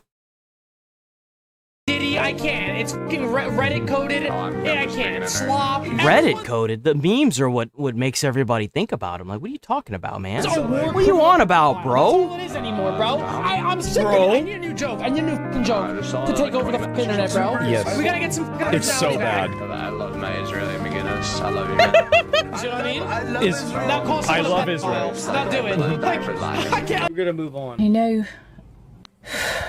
know the saying, like, I'm not even angry anymore. Just Yeah, you are. Yeah, you are. Nobody believes that. We know you're mad. disappointed. We know. Mm-hmm. Well, no. I'm not even mad. I'm livid disappointed. and Of course. disappointed. And horrified. There goes my future. Thank God.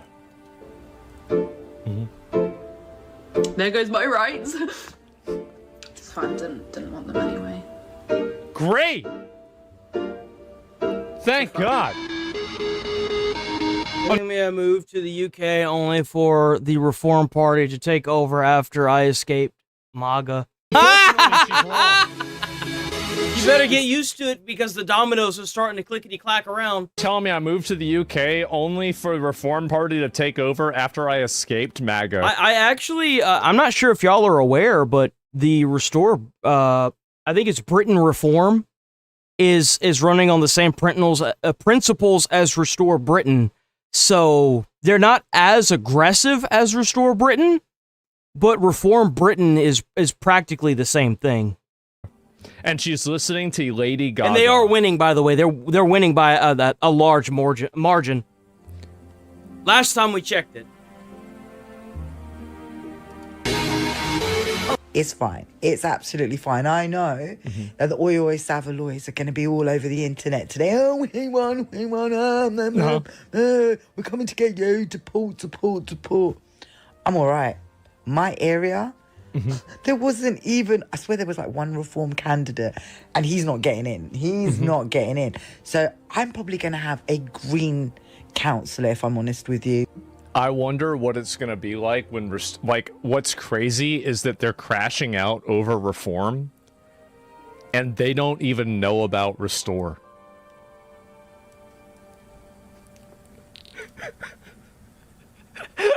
They don't even know. You guys think this is bad? Whoa! This is going to be all green in my area, and that's fine with me because I will get the local services that I need and deserve while you lot get nothing. So, who's laughing now? And that's the mentality right there. I have a question for all the people that have voted for reform. What's going to happen to your cheeky Chinese? What's going to happen to your doner kebab? What's going to Nothing, because a lot of them have migrated here, migrated into that country legally. Nothing's going to happen to them. Nothing. It's the same mindset that happens in America of like, well, they're going to get rid of all the other colored people. Bro, you racist as hell. Just by saying that statement, you are so fucking racist, it's not even funny. It's not even funny how racist they are. Yeah, guys, don't you want to have infinity migrants in your country? Yeah, make Britain great again, that's right.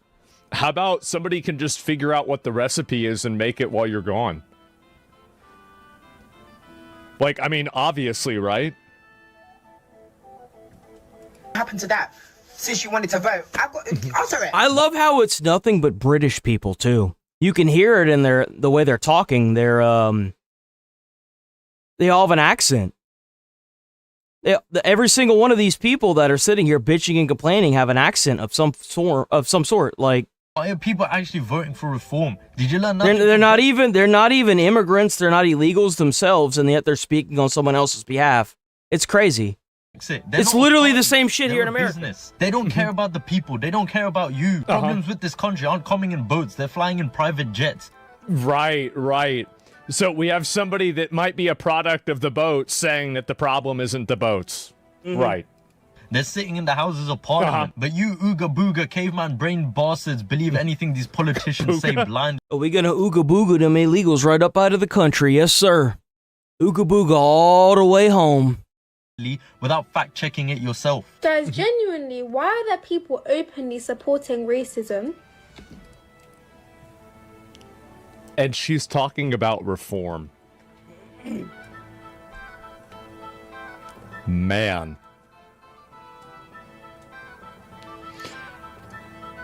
She has no idea.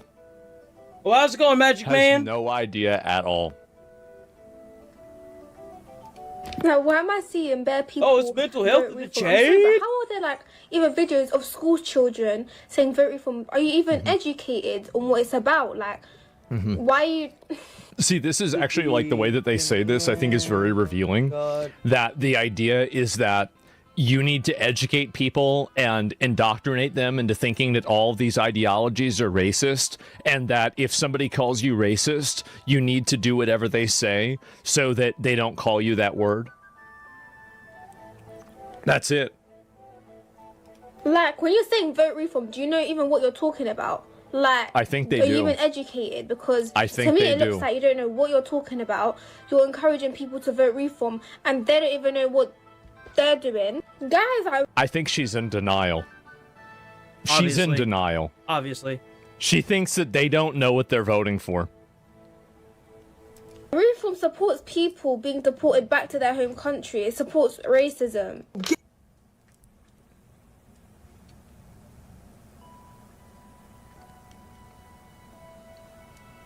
What? Like, what? That's the point. Getting so excited. And this is the reason why the people that vote for the Restore Britain or Reform UK, that's the reason why they're just ignoring this whole racism now, because they've used it so much. It's just like the boy that cried wolf. They've used this term so much that it has no meaning anymore, and it's the same thing with Nazis too.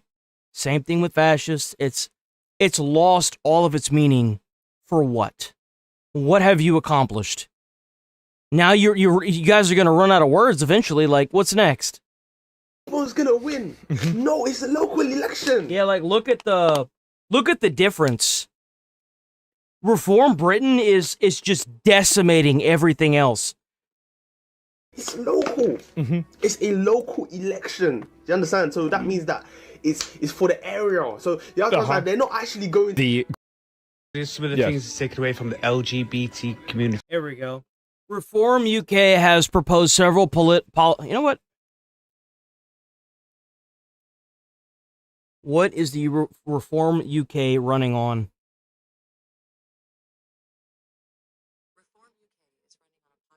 As of 2026, Reform UK is running on a populist platform focused on strict immigration control, massive tax cuts, and reversing net zero policies, positioning itself as a common sense alternative to the established two-party system led by Nigel Farage. The party achieved a significant breakthrough in 2026 local elections, taking control of council and gaining 8 MPs by May 2026.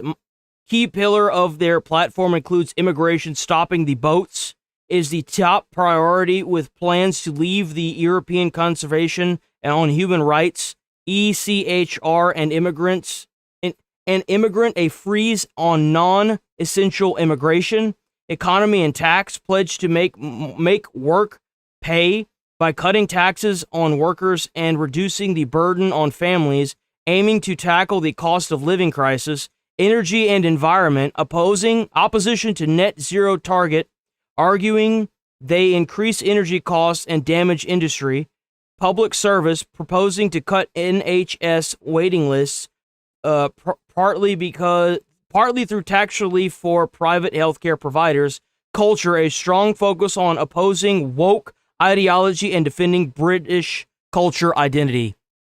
So this is the even less aggressive form of Restore Britain, but it's running on practically the same stuff. Scrapping Equality Act. The equality, by the way, this is DEI, restricting transgender rights. So it means that schools can't trans your kids. You can't have kids, like, you can't talk to kids about being trans before they're 15. And they also don't want to have men and women's bathrooms. So whenever he's talking about taking away his rights, that's what he's talking about. Exactly. So as soon as we find out who you are, trust you will be dealt with. Period. Yeah, well, it's a good thing that the voting systems are private, so... So I had...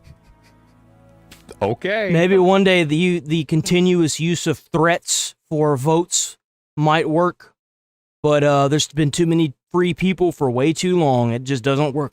It doesn't work, guys. Say that he voted reform because there's too many people entering the country. Based. Uncle, you wouldn't be in the country if we were under a reform government to begin with. Exactly, bro. Like, because he knows. That's funny. He's like, we got it pretty good. He probably knows where he came from. What? And you know what's more crazy? You are denying people of resources that you have access to because there's too many people coming in. Do you know that?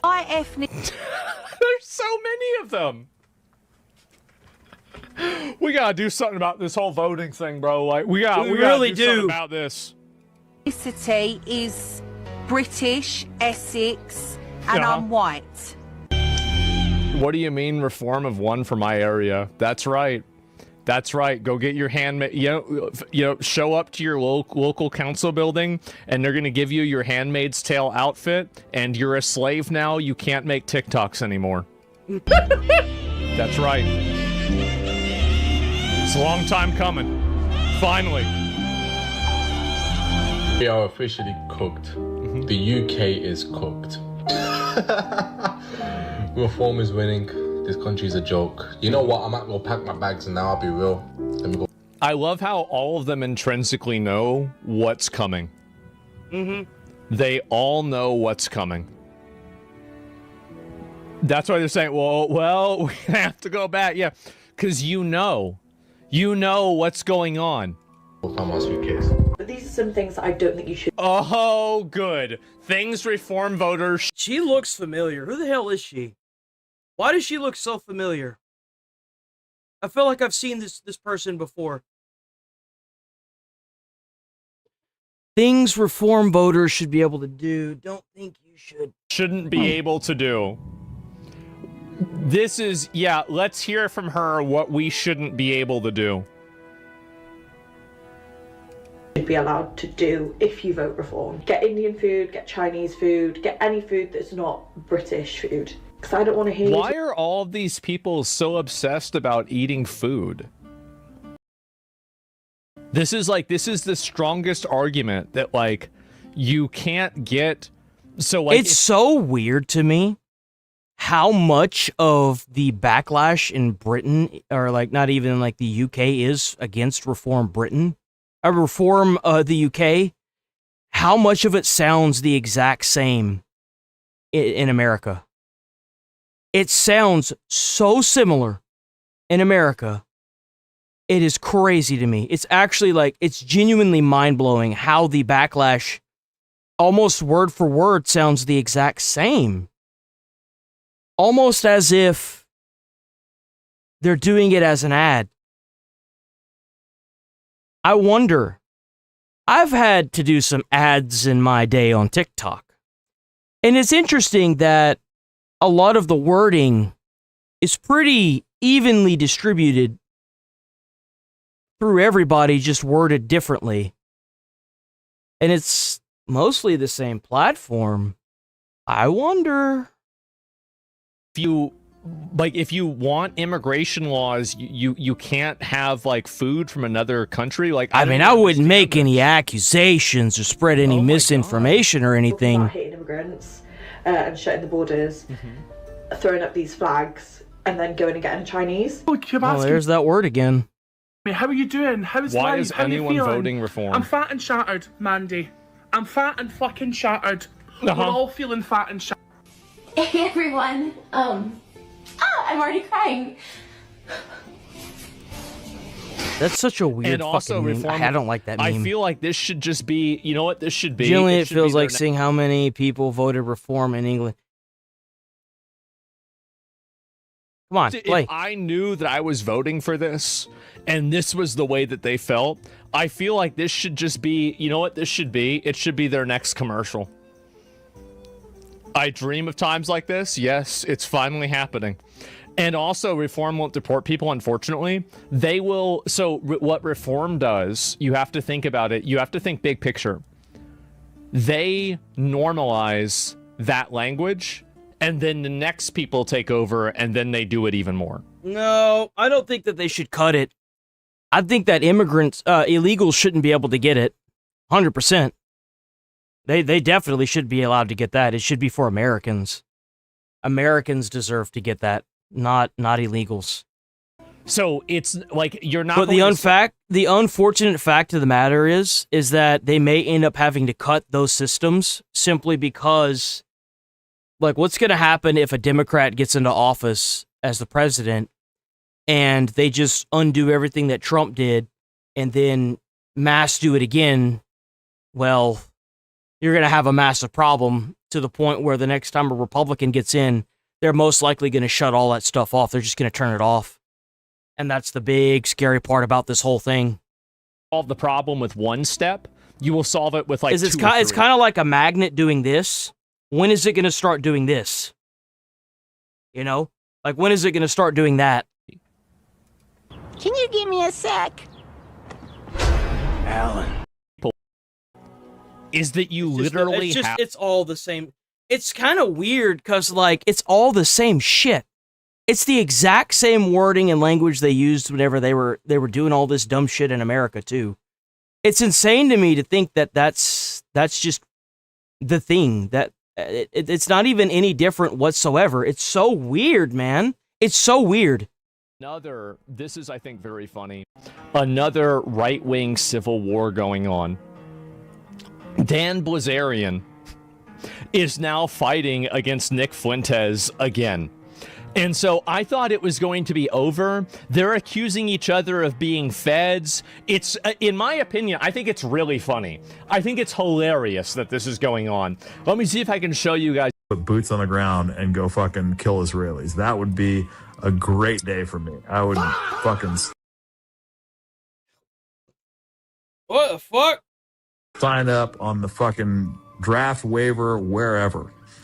Give me a fucking give me a rifle and send me the fuck over there. I truly believe that the majority of that. Why? You dumbasses do realize that Israel hasn't attacked America, but Iran sure has a lot with their proxy terrorism. Like what the fuck? I don't. This whole, like, hatred towards Israel is a very interesting thing that I've seen quite a bit of.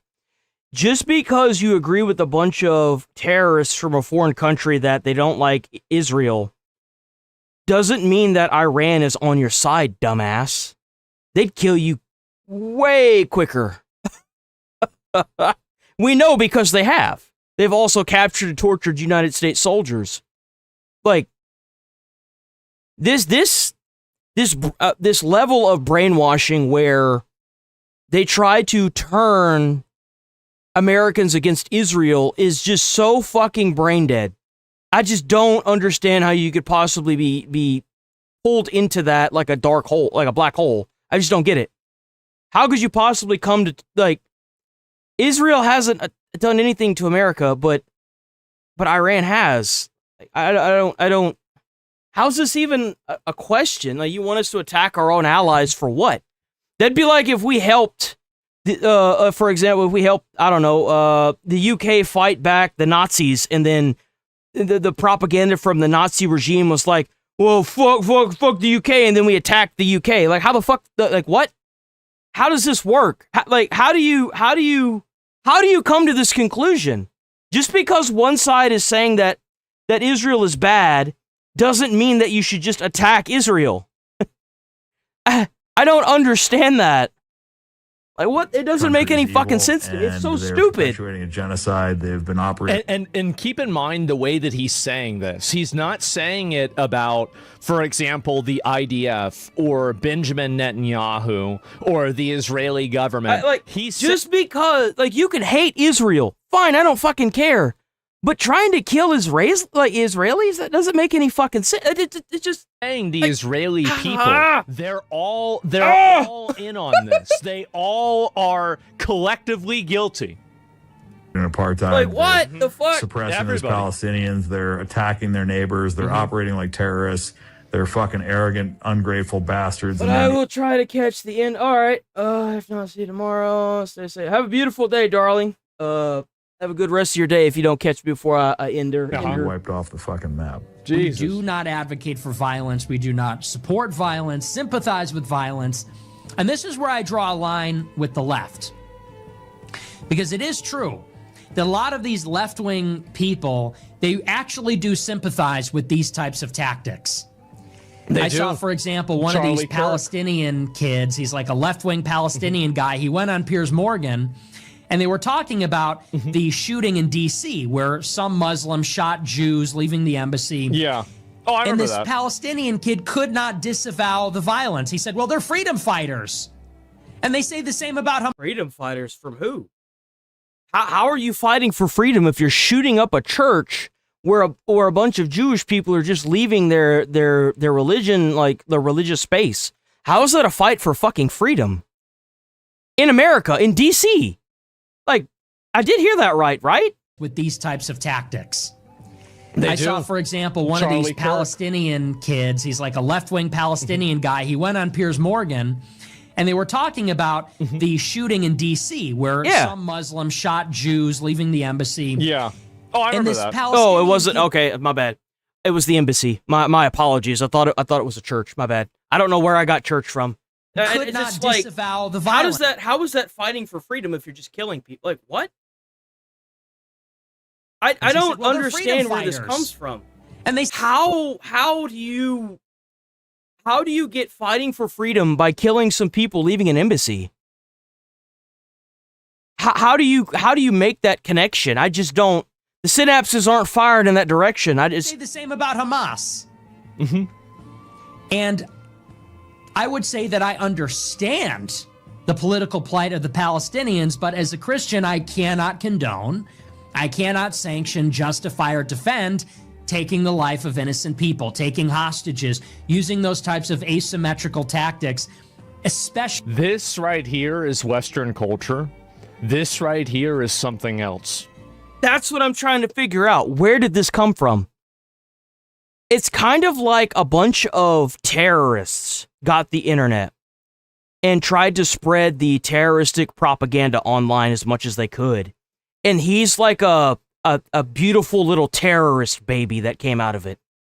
That's the conclusion that I'm coming to, is like, this is the American brain rot trying to manifest into something that it just was never meant to manifest into. That's the only thing that's the only conclusion that I have. Against civilians. I think it's evil and it's wicked. Some nasty little hideous Satan baby. You know what I'm saying? Like, and I have to condemn it. Exactly. And so it's really sad. It is. It's extremely sad. That's why Fentest based. Yeah, exactly. And so no, we're not talking about Dog Shocker right now, guys. Not right now. We're gonna look at that. Say it third worlder. It's not third worlder. It's generally non-Western countries. Many countries think like this, right? So this is it. Dan the wannabe barbarian. Yeah, I mean, this is just crazy. And there's more of this too, obviously. And let me go back. I'll pull up the rest of the other comments about this. But yeah. So the first time I met Dan Blazarian in his house, he had us put our phones in another room and then asked me how difficult it would be to assassinate Israeli government ministers. And then he invited me to Dubai and Qatar. What the fuck? Which I declined. On his way there, he was ambushed by the FBI. I don't know who the fuck this person actually is. I don't think anybody does. Initially, I thought he was just a retard, but he's accusing me of being a federal agent when him and his father are under FBI investigation, and he frequently talks about stirring up violence. Sus. Now you're just making shit up. He said to vote for Laura Loomer. Did you or did you not get ambushed by the FBI on the tarmac when you fled to Corsica, Dubai, and Qatar to discuss citizenship with government ministers in late 2024? Here we go. Another lie. They gave me a subpoena when I was refueling my plane to testify against my dad, which I pled the fifth. I wasn't fleeing anywhere. I went to Corsica because your dad's also a scammer, right? This is another one. I went to free dive and I was met with no government ministers. Nice try, Fed. Interesting timing for a spontaneous trip. Isn't X just a wonderful place? To discuss golden citizenship with the Emiratis and the Qataris, with a pit stop in Europe for scuba diving, just as your daddy was being indicted by the DOJ for concealing money in the Shell Corp. So from what I understand, this Dan Blazarian guy, apparently his dad is a known scammer. Like, he scams people constantly. With your name on it, triple citizen. That's why he mentioned it early up higher. This is it's a golden visa, retard. Free diving isn't scuba, and my name isn't on the Shell Corp. You're really scrambling with these lies, and they're going back and forth about this. Holy shit! Look at this feed. My God. And not gonna holy lie, shit! Sus as fuck. Yo, how long does this go on for? What did I tell you guys? What did I tell you guys? I tried to say this. Let's hear this.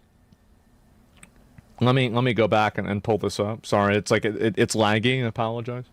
Or where I was born or any of that stuff. I pride in like ethnicity or religion or where I was born or any of that stuff. I feel like that's kind of, I don't know. It's just, to me, kind of lame. You know, like, you should take pride in like things that you've done or you know, whatever, because that says a lot about you, you know. And so I don't know, this whole like rah, you know, America. I've never really been a person that took pride in like, I think it's good to have some national pride, but to what end, you know? So you have somebody who doesn't even understand being proud of your own country.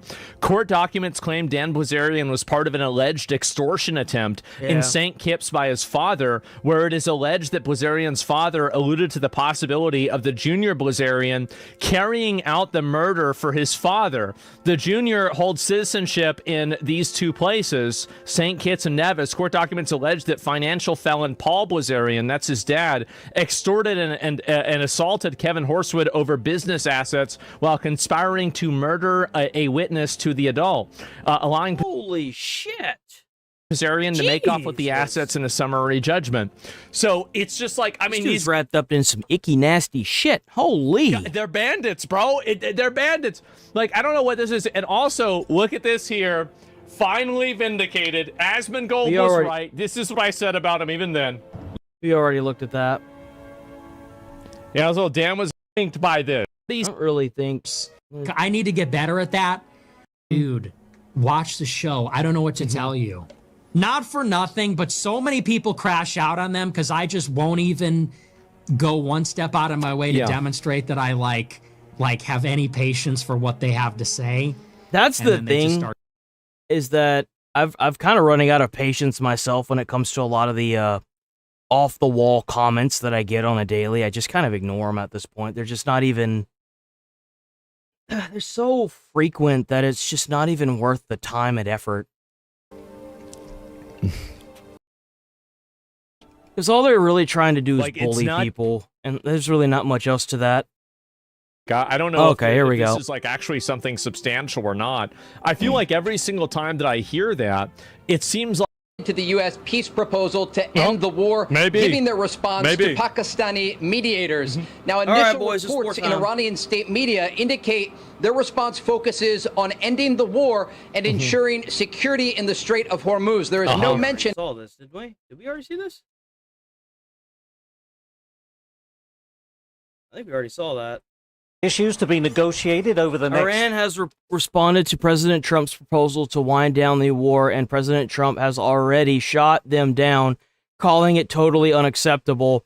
Here are Iran's demands into the fighting and a gradual reopening of the Strait of Hormuz. The U.S. must lift its... 30 days, another stipulation. Also, Iran proposing to have some of its highly enriched uranium diluted. Yeah, the I don't rest think that's going to transferred work. to a third country, and also Iran... I'm curious how they still block the strait. So it's really simple. They're doing it through... Like, they're not... There's not really a lot support going on. Iran, and they're not actually... Has sent a multi-page response to the U.S. peace proposal. The gaps remain wide. Iran proposal ending the war and gradually opening the strait. Hormuz exchange the U.S. lifting the blockade. Wellington to suspend uranium enrichment. But I think all of this is null and void because I saw a headline earlier today whenever I got up this morning. I think Trump shot that shit down too. Changed its position to Trump's demands. Let's see. So President Trump wasting no time rejecting Iran's answer to U.S. peace proposal as totally unacceptable. Iran's response, quote, reportedly does not resolve the U.S. demand for commitments in advance on the fate of Iran's nuclear program. Instead, Iran is proposing an end to the fighting and a gradual opening up of the Strait of Hormuz to commercial traffic as the U.S. lifts its blockade. They want to stay in control of the strait. Meanwhile, I feel like that was kind of always their goal. Maybe they were trying to get the nukes because I mean these guys are professionals in terrorism, right? Let's be honest here. So why would they want the Strait of Hormuz? Well, it's most likely the same reason why they killed 45,000 plus of their own citizens, to maintain dominance and power over as many people as they can. I mean, they were probably gonna make the nukes. And once they made the nukes, they were going to occupy the Strait of Hormuz and terrorize the entire world simply because they can. They could have. But, Trump was like, growing tensions in the Gulf as a British cargo ship... How else could they have set all this up in the Strait of Hormuz so quickly while they were being under siege? Like, let's think about it. How else could they have done this if they weren't already planning for it? Attacked off the coast of Qatar. Our next guest says the blockade is still America's best form of leverage.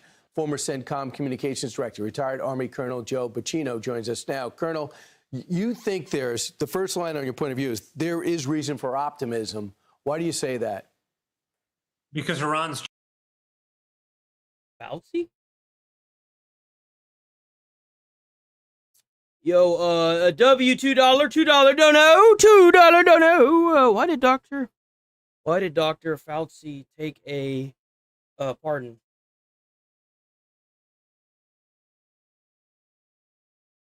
On January 20, 2025, President Joe Biden issued a preemptive, full, and unconditional pardon to Dr. Anthony Fauci to protect him from anticipated politically motivated persecution by the incoming Trump administration regarding the COVID-19 management and testimony.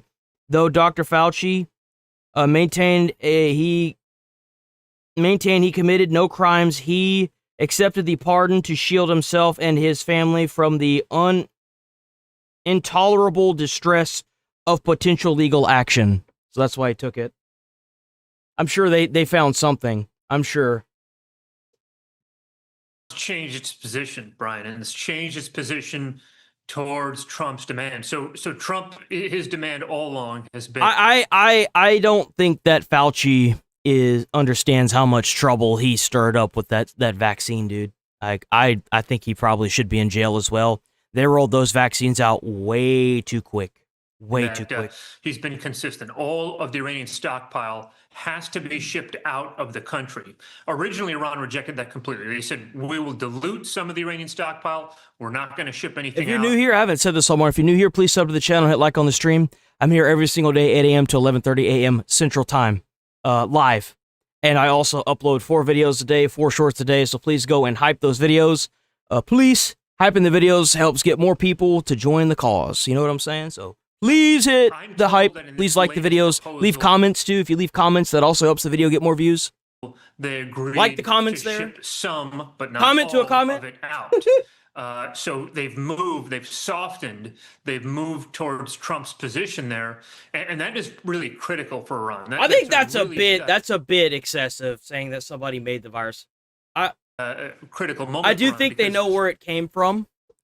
And by the way, guys, I don't really think we should be worried about the coronavirus right now. Apparently, they're already finding people in America that have the hantavirus.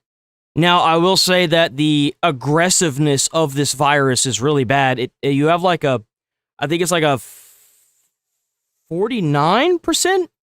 Is it 49? How deadly is the hantavirus? What is the mortality rate? 35 to 50%. This thing won't, COVID might kill you. 35 to 50%, that'll probably kill you. That's not good numbers, guys. Iran views its nuclear program as a critical arm of statehood, the primary mechanism of its national defense, and its main deterrence in the region. So the fact that they've softened there really is critical. It really is a moment for optimism. Senator Mark Kelly came out over the weekend and said that in a classified briefing, they found out there's a massive depletion of U.S. munitions, including Tomahawks, ATACMS, THAAD missiles, and SM-3s, THAAD, and Patriot interceptors. Number one, that to me sounds totally irresponsible to say. Yeah, but the problem is that it's not from rats to humans anymore. It's from human to human. The new strain of the virus, what makes it so damn deadly and so contagious, is the fact that it's now human to human, just like COVID. What's your reaction? Well, first of all, folks go into these classified briefings in order to inform generate situational awareness for themselves, not to come out on in public and say these things and repeat what's at a classified setting. Second of all, in the current moment, we're not. Let me see. At a massive depletion. We've moved our interceptors, many of our interceptors from Europe, from Ukraine, into this fight, which we needed to do.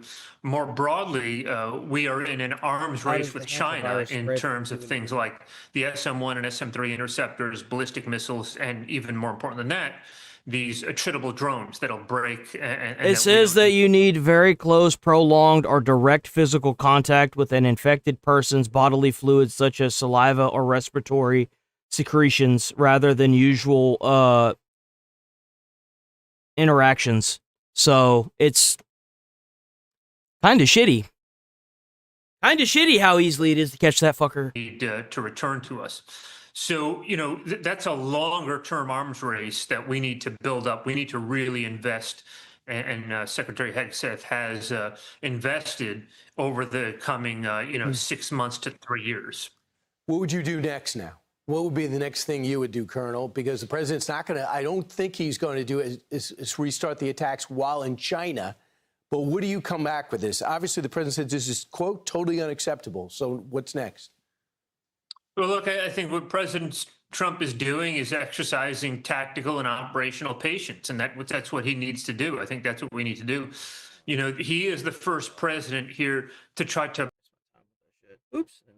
break Iran's nuclear program, not just with diplomacy and not just with sanctions, but with military power.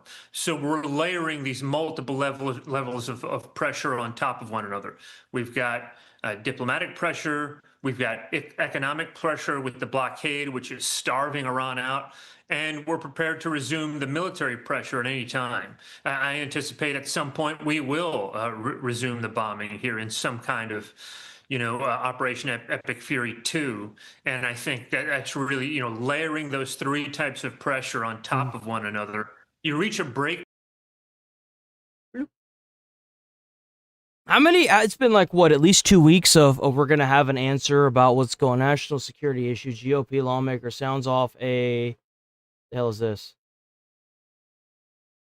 Iran, unacceptable terms. What is this? What is this shit? That we can all understand what's going on. A UAP whistleblower sounding the alarm about mysterious occurrences in the sky after the Pentagon released a stash of UAP files. I don't give a shit. Supposedly there's going to be more information about that next in 2 weeks. Less than 2 weeks now. They're going to be releasing more information, so we'll have even more pictures of aliens, guys. Hooray! Pictures of aliens. Iran's latest attempt to end the war. It comes as the fragile ceasefire is being tested after a cargo ship was struck and set ablaze off of Qatar's coast. Yep, Chief Correspondent Trey Yanks. Maybe you should have done it, huh? Maybe you shouldn't have done it. Live in Tel Aviv with the latest. Trey. Yeah, hey guys, good morning. President Trump reacted overnight to the Iranian response to the U.S. peace proposal. The president posting on Truth Social, quote, "I have just read the response from Iran's so-called representatives. I don't like it. Totally unacceptable." In another post, he went on to say, in part, "For 47 years, the Iranians have been tapping U.S. along, keeping us waiting, killing our people with their roadside bombs." I'm so happy he's saying this shit. You have no idea. It's about damn time, bro. Protests and recently wiping out 42,000 innocent unarmed protesters and laughing at our now great again country. They will be laughing no longer. Iranian state media reported the response included security of the Strait of Hormuz and an end to the war, but did not address the key Trump administration demand to address Iran's nuclear program. Israeli Prime Minister Benjamin Netanyahu echoed a similar sentiment in an interview over the weekend, saying the war isn't over yet because Iran still has nuclear material. I think it accomplished a great deal, but it's not over because there's still nuclear material, enriched uranium that has to be taken out of Iran. There's still enrichment sites that have to be dismantled. There's still proxies that Iran supports. There are ballistic missiles that they still... as long as the IRGC and the terroristic administration stay in power, they are going to continue to siphon money away from its own people to these terroristic proxies that are all over the Middle East. I mean, that's... as long as the IRGC stays in power and they continue to run the streets in Iran, they are not going to be able to, like, successfully get rid of all these terrorist organizations. You make the IRGC and the regime fall that is occupying Iran, and you will watch the terrorist organizations disperse and fall. Like, produce. Now we've degraded a lot of it. All they're gonna do is rebuild. If you don't, they're just gonna rebuild and go back to doing this in 5 or 6 years. But all of that is still there, and there's work to be done. The Wall Street Journal reports that the latest response doesn't resolve the U.S. demand for commitments in advance on the fate of Iran's and what nuclear makes program. the IRGC and the regime so damn deadly and so damn I guess scary is the fact that they would use a nuke. They would use a nuke. They would use it to show a sign of power.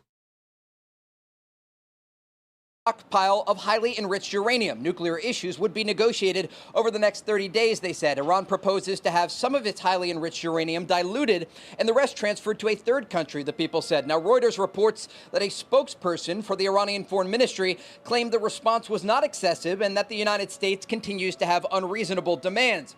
The demands for the United States are very clear, that Iran will never have a nuclear program and pursue a nuclear weapon. The president has given the Iranians two options: to sign on the dotted line or the war could resume.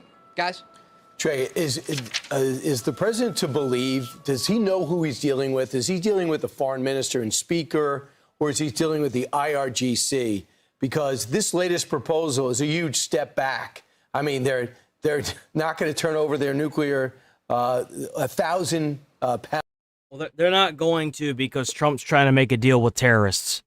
There have been reports that the guy that's running the splintered IRGC now is even more radical and wants revenge on America for what happened.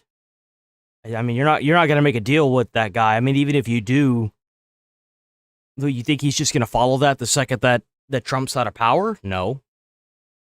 As soon as Trump leaves office, they're immediately going to start making bombs again. It's going to be another 47 years before they bomb them again. Like, come on. Pounds of nuclear. You got some dumbass senators talking about how, like, some nonsense with the Chinese, in a hypothetical sense, that something to do with the fucking Chinese government if they decide to attack America. Oh, the missiles are empty. You dumb motherfucker. Like, yeah, goddamn, how do you say that to the press? Even if it's not true, or even if it is true, either way, you are releasing classified information. That's like if they asked Trump, what's the next plan of action against Iran? And Trump is like, oh, well, we're going to do this. Like, dude, he's going to say, I'm not going to tell you that. They're going to continue to enrich. I mean, this is a total non-starter. Yeah. It makes me think the IRGC is taking over. Yeah, I think the president understands exactly who he's dealing with, despite the fact the Iranians will put forward the foreign minister or Kalibov, the parliament speaker, or Iran's president, Masoud Pezeshkian. Behind the scenes, the IRGC, these hardliners, are actually calling the shots, and they are swaying the negotiations so that they could ultimately get what they want. And the president understands that, and that is part of the reason he has called this latest Iranian response unacceptable. And when we talk about the highly enriched uranium, this is very important to dig down into. We're talking about 1,000 pounds of highly enriched uranium at around 60% purity. This is just one step away from 90% purity, which is weapons-grade material. And the Iranians admitted... I mean, they could still make a dirty bomb with 60%. I mean, let's be honest here. They could still make warheads out of the ones they have and drop dirty bombs. Before this began, they had enough highly enriched uranium to create 11 nuclear bombs. Well, President Trump heard what they said, and he took them at face value, and that's the reason Operation Epic Fury began. And now, according to the initial reports, they are unwilling to adhere to the terms that were set forward by U.S. negotiators, Special Envoy Steve Witkoff and Jared Kushner. And so it puts the United States in a position where they have to go back to the Situation Room and have to make serious considerations about what the Iranians are willing to give up, understanding that the IRGC is controlling things behind the scenes. So, Trey, we keep hearing two things from the administration about the Gulf states and Pakistan. So Pakistan is essentially saying, hey, wait, there's a deal that can be done. But we also heard over the weekend that the Gulf states were worried about this proposal in the sense when the president was going to do this blockade, try to get folks, some of these ships to go through, and they were afraid that they were going to get attacked. Are they not equipped to respond back?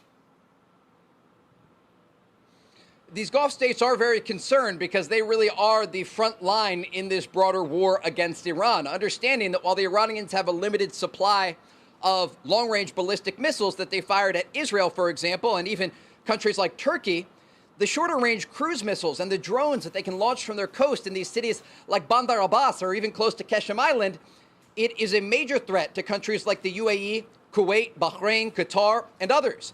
And we even saw yesterday the Iranians sent drones over the skies of the UAE and Kuwait as the United States was waiting for the response from the Iranian delegation. And it just shows you how serious Iran is. So even now, they're still doing sketchy shit they shouldn't be doing. Is about actually creating a stable situation in the region. And that's not to mention the Strait of Hormuz, where the Iranian Navy, despite the fact the majority of their large Anybody thinking that the IRGC is trying to come up with some kind of peace treaty is completely fucking stupid. These people are just going to try and maintain what they're doing, and they're already planning on counterattacks or counteroffensives. I guarantee they're trying to shut down the Strait of Hormuz again. They're biding time for something. something is probably going to happen soon. If Trump doesn't do something first, who knows what's going to happen. That's the big thing that us as Americans need to be thinking about is what is going on behind the closed curtains and doors in the IRGC headquarters that they are planning for. It is obvious that they do not want to make a peace treaty. They just wanted to bring America and the dumbasses in America to the table so that way we can sit here for an entire month while they figure out what the hell they're going to do. And something is obviously going on that we are unaware of behind all those closed doors and curtains. And I think that if Trump doesn't act first, there is a good chance that something will probably be happening soon with this. Because, like, I don't understand how you could think that they want to make a deal if the propositions that they are giving you are the same dog shit propositions that you keep shutting down. Something is not going right like in this. They still have Something's the up. ability along the coast to launch things like drones and cruise missiles, or even these smaller vessels to try and disrupt international shipping. And so the president not only wants to ensure that there is security in the Strait of Hormuz, despite the fact that the United States... I doubt that America's homeland will be attacked. My concern is, what if Iran already has nukes?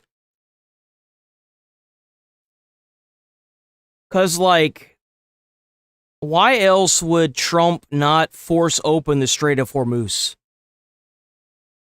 I feel like maybe Iran either has nukes or they're planning something with a foreign country to attack our Navy where it's at. Because, I probably should be saying this, but, like, where the Navy is located, here and here, and here, and I think there's some here. Where do you think they're going to go if they get cornered? And they don't have anywhere to go. They're going to be trapped, which would really fucking suck. So, like, these are good positions, but they're also really bad. And not to mention, it could be anything. It could be any number of things. I mean, they could be trying to send spies to assassinate the president. It could be anything. Anything could be happening behind those doors. We don't know shit. And that's what's so concerning to me, because y'all know Trump, right? Like, I mean, you don't know him personally, but ever since this war has started, they've been blowing shit up and posting videos about it, and then making press conferences every day with Pete Hegseth and talking about how they're blowing things up and making fun of them. None of that's been happening. Why? It's like it completely shifted. I don't think they're winning, but I think that Iran either has something or knows something. Or maybe even maybe the Epstein files. Maybe it's I don't know. It could be anything. It could literally be anything. But something's obviously wrong here. That's what I'm trying to say, is that it doesn't really matter. Well, I mean, it matters what it is, but there is something that's obviously wrong. Countries like the Europeans. Like, why would they stop cold turkey like this? But he It doesn't also make wants any to make sense. sure that the Iranians are not pursuing a nuclear weapon. And they stopped with the premise. They stopped dropping bombs with the premise on Iran that they would open up the Strait of Hormuz, and that was the only reason why they went to the table to discuss peace. Yet they still haven't even done that. It should have immediately went straight back to bombing. It just doesn't make any sense. Involves ensuring that the highly enriched uranium that is already buried deep underground in the aftermath of Operation Midnight Hammer last summer is exported from Iran and taken, according to President Trump, to the United States. But it's also making sure that the centrifuges and the other capabilities that the Iranians maintain are dismantled. And if the Iranians are unwilling to ensure that they cannot move forward with a nuclear program or rebuild in the years ahead, we're likely looking at a situation where the region returns to war. Unbelievable. Well, thank you so much, Trey. The whole reason we got involved in this is because of the nuclear weapons that we thought that Iran was capable of making. And we did, and as Trey just said, the president took them at their word, said that they were very close to enriching, full enrichment, and they have enough to create these nuclear weapons. The question is, do we go in and get the enriched uranium? Benjamin Netanyahu said over the weekend, this is not over. There's still work to be done. He said the enriched uranium must be removed from Iran, and he believes that can be done physically. Do the Israelis do it? Do the Americans do it? Both. Well, I think it's a joint operation. I will say I was disappointed with Admiral McCraven over the weekend as I saw him on the Sunday shows, and he essentially said that we're not in a better spot than we were before we started this. And he said the reason why is because the strait is essentially closed and that it doesn't look like we have depleted a lot of the missile sites. And then he said because we haven't got the uranium.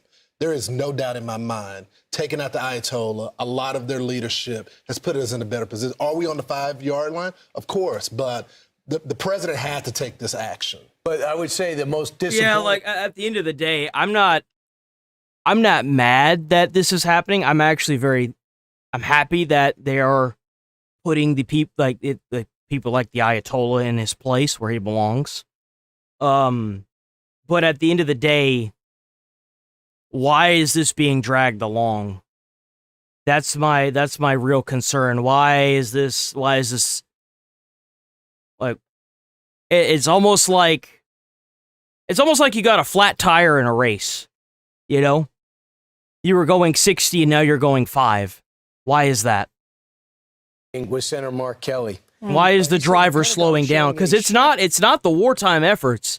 It's the driver. It's Trump. Something going on. I mean, I don't know what, but Tomahawks, ATACMS, it's weird. SM-3 THAADs, and Patriot interceptors. From a and you can't tell me that we don't have the resources. I mean, we're still blowing their shit up as it's coming in. Why has he stopped? He even made Israel stop. Like, I could understand if America was, magically running out of these resources, right? He made Israel stop. What was it called? He made Israel stop hunting for Hezbollah and, was it the, where did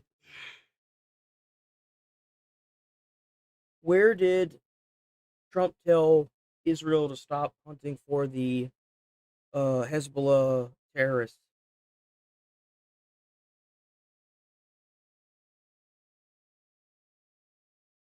Lebanon. They were bombing the shit out of Lebanon, and Trump told them to stop because they were taking out a bunch of the terrorists that were in Lebanon. I couldn't believe he did that. So this is all Trump's doing. Are you an American first? You fighter pilot, astronaut? Do you really think this works to our advantage to tell the world that we're out of this? Plus, this is a oversimplification. We are out of some things. We're running low. Absolutely. It's something we've known for 10 years. We've been unable to respond to quickly putting together this sophisticated weapons, all right? But there's other things we're not running low on. So at the very least, there are some things, the way you handle in the past, there's some things we're definitely concerned about on the U.S. Armed Services Committee. Got it. He goes and runs through exactly what he says. And Pete Hegseth came back and says, this is another example of you acting irresponsibly, like your dumb move of doing an ad saying to service members, you don't have to obey a unlawful measure. Okay, we're pretty sure that they knew that. Why are you saying it? So this is, again, pure Bruce Springsteen, Robert De Niro-like derangement. Yeah, my opinion on Israel is I don't give a shit about Israel. That's my opinion on Israel. I'm an American that's tired of hearing about American soldiers being captured and killed. That's my opinion on Israel.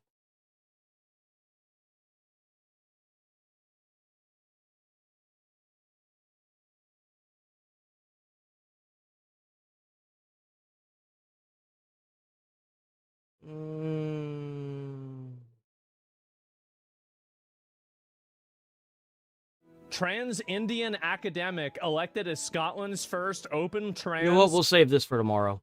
Let's keep going with... Oh, shit. Let's keep going with Fox. Video. Justin Trump eyes renewed straight mission to as tensions soar. Okay, here we go.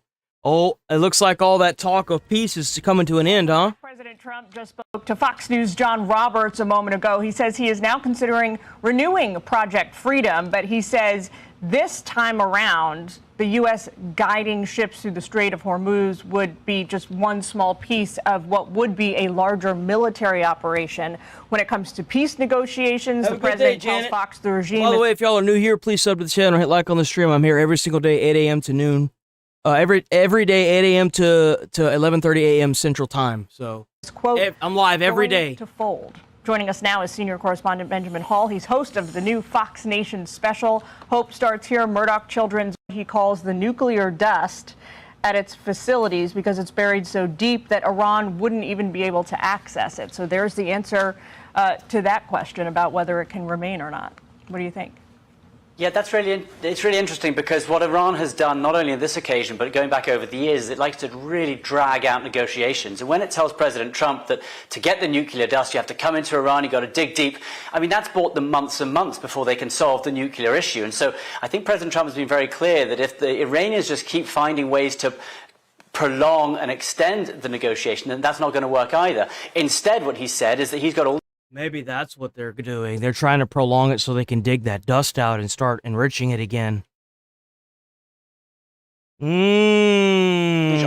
on the table. He's got the blockade, which is working. He's now got Project Freedom #2, which he might start up. He's got military action. He even talked over the weekend potentially about the Space Force being involved in certain degrees. So, look, President Trump is saying very clearly, I've got all these options on the table. The one thing that is perhaps concerning the U.S. and President Trump is the oil prices. $5.36. That's crazy. Rising so high. Project Freedom deals with that, but he's not going to be rushed into making a deal that the Iranians are just dragging out. And so I think President Trump's been pretty clear ahead of his visit to China that he's got options on the table unless Iran comes back to them with a better deal. Remember, they called the deal over the weekend, he called it unacceptable. Then military action will start up again. The blockade will continue. Iran is going to... think it will. I don't believe that. I think they should just focus on the blockade and cutting off Iran's resources and just keep doing that. Continue to suffer. I just don't see them doing the bombing again. I think we're going to have to see over the next few days in China how it plays out.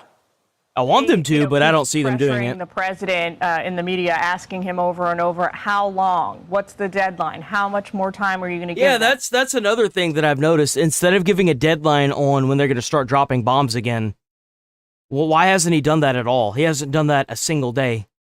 And he really seems to be saying as much time as it takes for my objectives to be met. It seems like the timeline is not the first consideration anymore. No, and look, everyone's talking about the U.S. timeline. How long can the U.S. stay in? That's another thing. You notice that he keeps saying the same shit? Really seems to be saying as much time as it takes for my objectives to be met.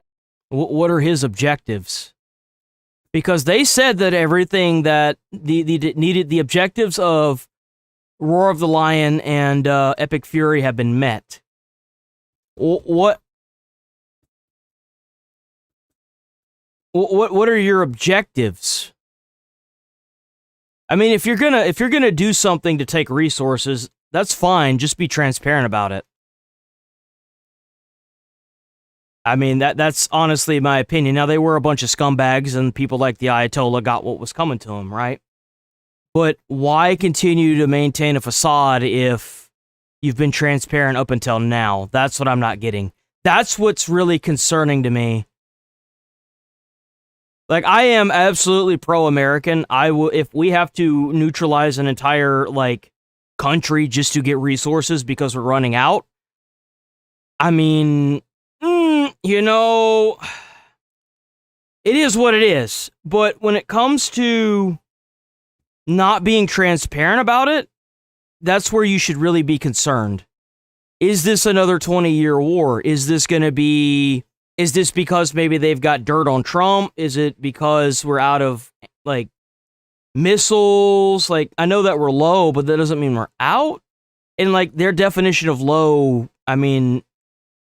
what does that even mean? What is their definition of low stockpile? There's so many questions that just straight up aren't being answered, and it's weird because Trump is the most transparent asshole there is on the planet, and he's not being transparent anymore.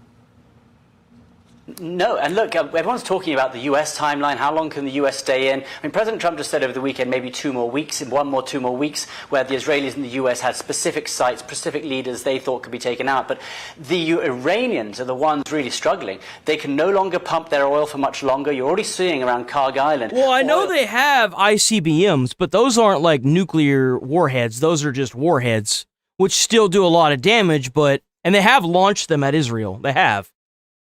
But it's not anywhere near as bad as if it was a nuclear, like, enriched uranium style fucking warhead. And that's what's weird about it. I mean, they obviously had planned on making nukes. That's why they have the ICBMs, the intercontinental ballistic missiles. They were most likely going to make the enriched uranium. They were going to put the enriched uranium in the casings and then detach the warheads they have and then put on the nuclear ones. That's most likely what was going to happen there, right? Why? I don't know. Or being let loose to a certain degree into the Straits of Hormuz. Once they can't pump any more oil, once they have to turn those off, it takes months, if not years, to get those pumps going up again. So it is the Iranians who do need to come to the table. And President Trump makes very clear that, if it's going to take longer, it's going to take longer. But he won't run away just because he feels that oil prices are rising. He's going to finish the job. I think it just remains to be seen how exactly he's doing that. And he's given a lot of time to negotiations up to this point. He really has been pretty patient. The question is, how long does that patience last? I want to make sure I talk to you about this while I have you here. It seems like in your downtime, you've been pretty busy putting together this fantastic new Fox Nation special that is coming out. Let's do a quick teaser.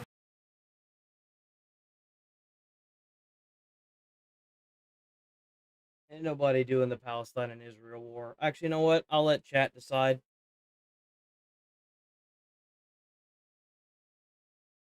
We most likely got another paid little protesty up in here, so.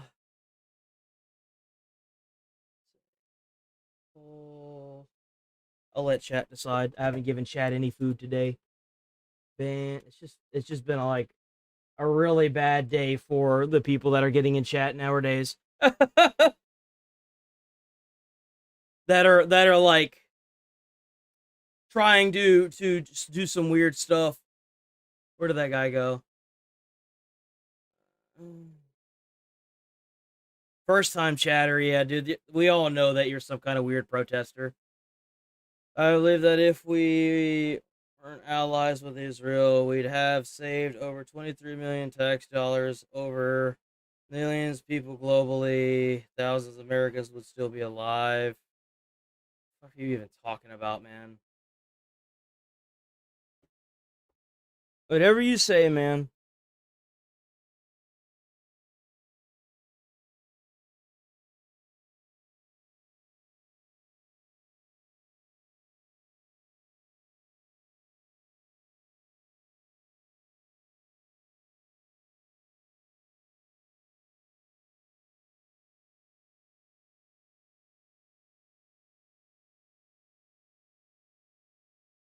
Ooh. Oh, do we have a little bit of mixed in the chat? Hold on. Don't need to ban them. Palestine from Ramallah. No, this person's not going to do anything. They're just here to spread propaganda, to try to take people off of the track of what we're talking about. We're not talking about Israel and Palestine. We're talking about what America's doing with Iran. They're propaganda pushers. I don't have time for that, and it seems like chat has already decided that they don't have time for it either. Like, it's one thing to try to have a counter argument, but whenever you go into someone's chat and all you do is talk about your own ideology and what you want to push, that's whenever it becomes problematic for everybody else, because you just stir up everybody else and it just causes problems.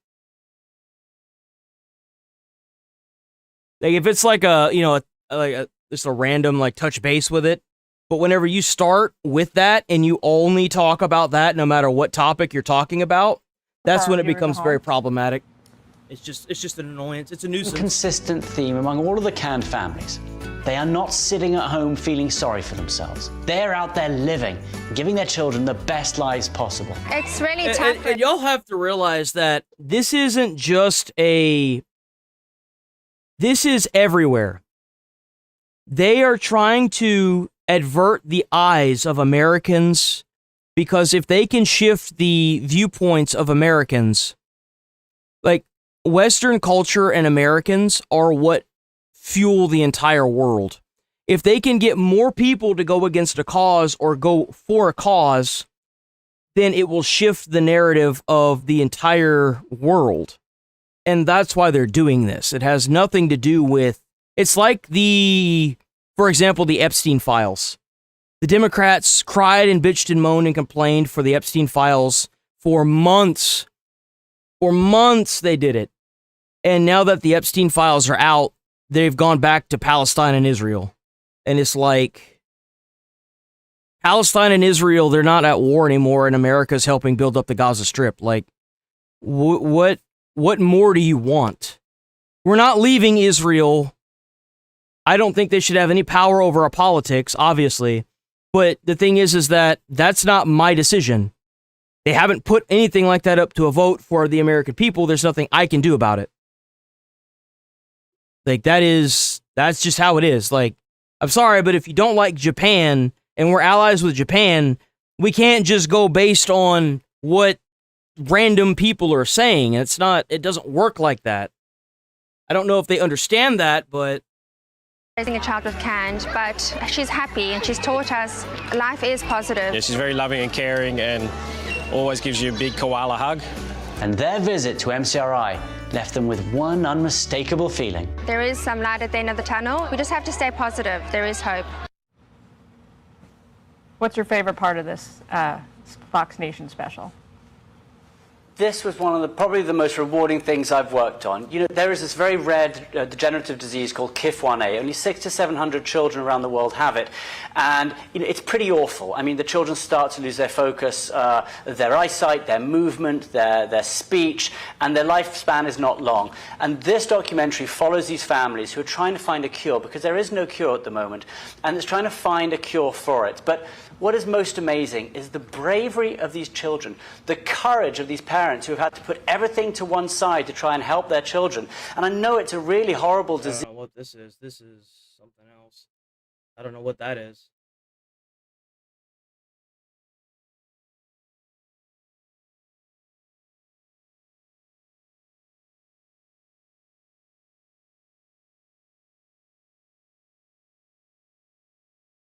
All right, to the Middle East. President Trump is... Here we go. Yeah, apparently the hantavirus is tested positive in America. A Fox News alert. You're looking live at Nebraska, the Nebraska airport where Americans from the hantavirus cruise ship just landed hours ago. They're going to be quarantined and monitored as U.S. officials are expected to hold a press conference later today on the outbreak. What you got to do is, now that they landed, you just put a big fucking tent over that bitch, right? And then as soon as they get out from the plane in like 3 months, you just burn all their clothing and you give them new clothing. You put them through like decontamination, right? You decon them and give them a bath, everything, and then you burn the plane. Just burn it. Just burn the plane. You don't need that shit anyway. Now know. Get one from Spirit. It'll be all right. American has tested positive for the disease. Another is showing symptoms. All as a French passenger has also now tested positive. Human to human. For the virus. Infectious disease physician Dr. Amish Adalja joins me now. Doc, do you trust this quarantine unit in Nebraska to keep the virus from spreading? Yes, it's the best in the world. This is a place where they've taken care of COVID patients that were repatriated. What made you change?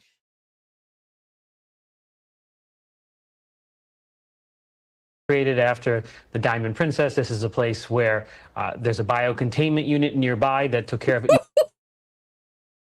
Damn! Ebola patients, and these are some of the top infectious disease biocontainment in unit the world at Nebraska. So I do think this is something that can be contained, and I think Nebraska is a good place to start to do this work. Nebraska's cooked. Every time I've heard a politician or somebody in power say that, everybody gets cooked. Well, guys, I hope you enjoyed the America while it lasted, because we might all be dying soon. Yep. This is the day whenever we were able to believe what people on the television were saying, huh? And we'll see how this plays out. But remember, we're expecting to see cases amongst the passengers. So it's not surprising that a French passenger, an American passenger, and maybe some more will test positive. The key thing is looking for onward transmission, second-generation cases, and there's no evidence of that. This now. is 3 times more deadly than COVID. The mentality with this was it's too deadly, but the incubation is almost 2 months. Because this virus is constrained in its ability to spread from person to person, even though it can do it. Okay, that was the question that my esteemed co-anchor Carly asked me during the break, and I think it's a really good one. If this thing is quote-unquote not very transmissible, then why is it transmitting itself among people on this cruise ship? That's what I keep hearing. I keep hearing that, well, it's not very, it doesn't spread very good, it kills people too quick. Obviously not. It's still spreading. It's obviously still fucking spreading. What do you mean? So, not very transmissible doesn't mean not transmissible at all. And what we know is that at least of the initial 8 cases, they all seem to have had close contact with the index patient, the first patient, the man who got infected in Argentina bird watching or in one of those countries that he was bird watching in, and then got on board the ship and then transmitted it. So what we're looking to see is, were people that were in less contact with this person, or were they getting infected? So this is kind of the epidemiological investigation. But I think it's important to remember that just because something is not transmissible at all doesn't mean it can't transmit. So that's how those individuals got infected. They're all part of that initial cluster on that ship, I suspect. And obviously, Doc, we're a little worried because you remember what happened a couple years ago, a little thing called the COVID pandemic. Everybody this weekend asking me, even though obviously not a doctor, is this COVID 2.0? Here's what the acting CDC director had to say. Listen. This is not the COVID, Jake, and we don't want to treat it like COVID. We don't want to cause a public panic over this. We want to treat it with the hantavirus protocols that. Man, that sounds a lot of familiarity in there, don't it? It sounds real familiar. No, we don't need anyone to panic. We don't want to lock down anything. It's all right. It's all right. It ain't that bad. It ain't that bad. No, it ain't that bad. No. What you mean the entire country's locked down now? What happened? Don't that sound awfully familiar? That sounds real familiar. We're successful in containing outbreaks in the past. If you were successful, then why the fuck did the country go on lockdown, bruh? Hold on, wait a minute. Oh. Well, what does that success rate look like? What is that percentage? He must be new here. I'm going to assume you agree, Doctor. I do agree. You have to think about each pathogen, whatever it might be, Mpox, COVID, influenza, hantavirus, as a distinct entity. Yes, there's some overlap in the measures that you take, but they all have different biology. They all have different transmission characteristics. So not everything can be viewed through the lens of COVID-19 or the lens of a pandemic. Yeah, does it? Not everything that's a So public hold on, wait a minute. So you mean to tell me this dude caught this crazy deadly virus from bird watching? I thought this was only from rodents. Wait, what? Emergency means an epidemic risk or a pandemic risk. Hold on, this piece of shit. Hold on.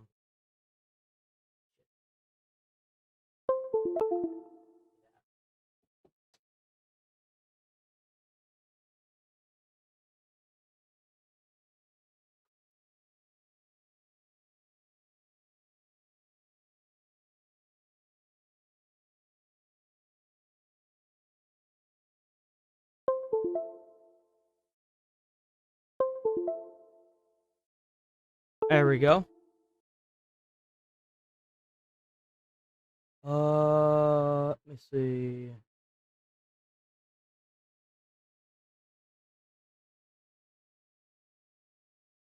Where's it at? Right here.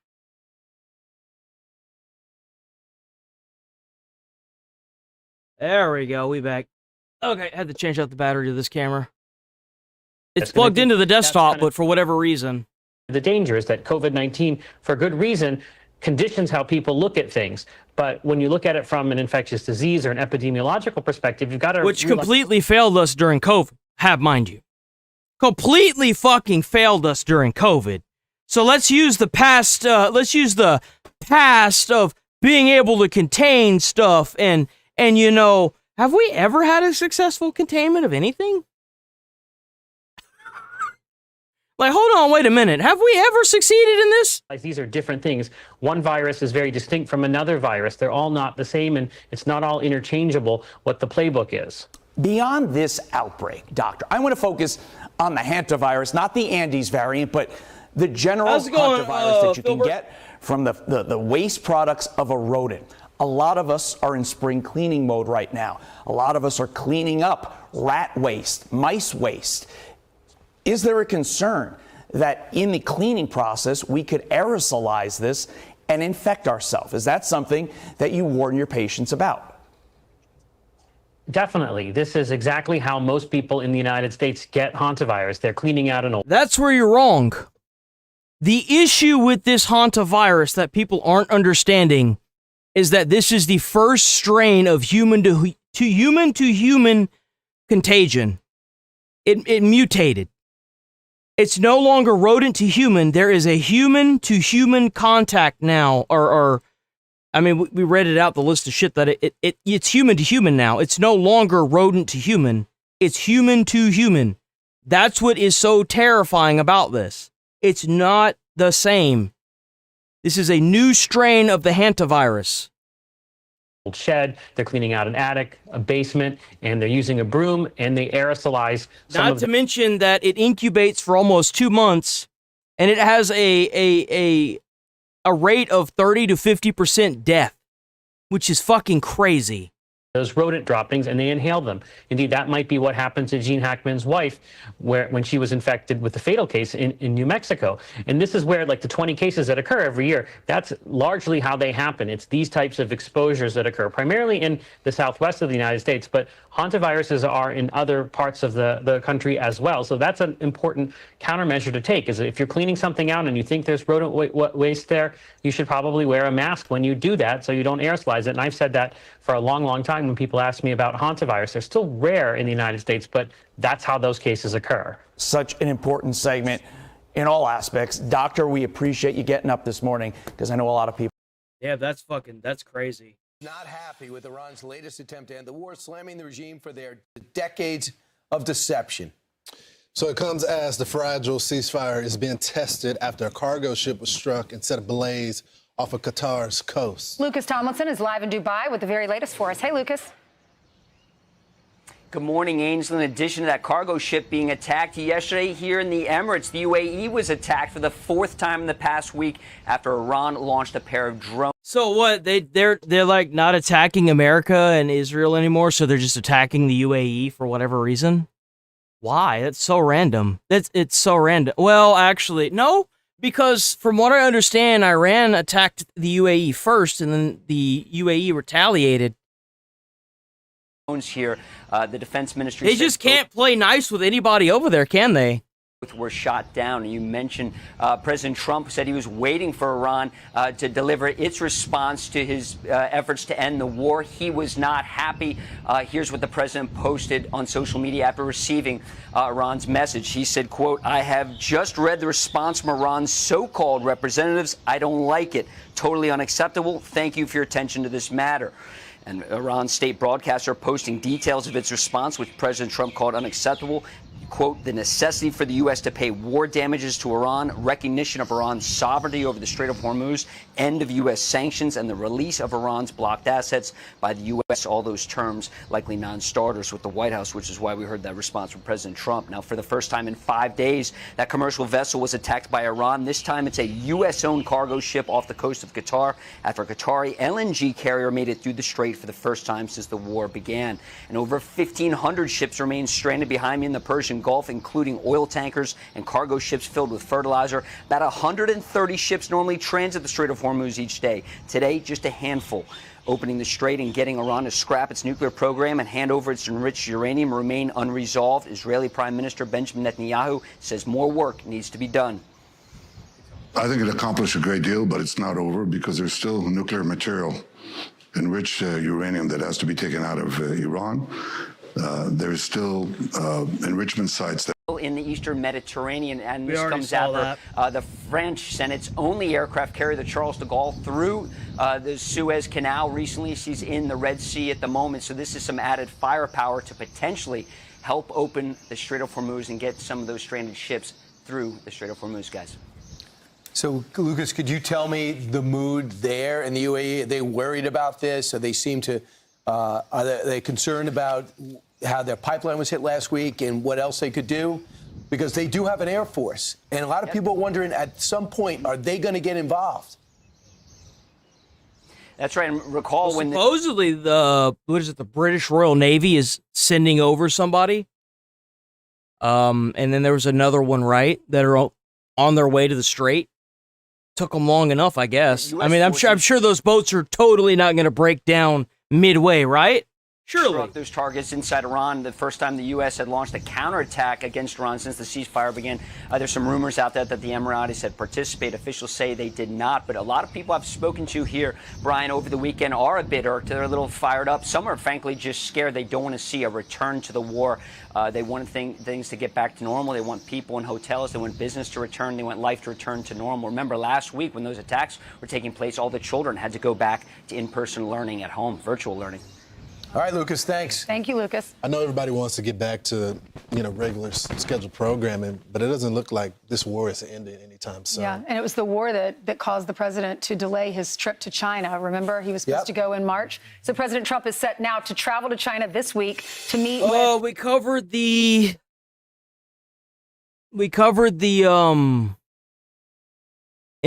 hantavirus in America. We looked a little bit at the Iran war, looking a little bit more at the Iran war. We're probably going to switch over to a body cam video after this. Leader Xi Jinping, where the two are expected. Not really much. It just seems like everyone's dragging their feet in this dumbass war now. Honestly, the latest in the Middle East. That's what it seems like. Also, Taiwan. Nobody wants to do anything. More. Yep, Mark Meredith is live at the White House with the details. Hey, oh, we're attacking them. Brian We're not Ainsley attacking Lawrence, them. Good morning, we're attacking friends. them. President No, we're Trump not. will only be in China a short time, landing Wednesday. Sir, they fired at the ships. That's okay. We're still at a peace treaty.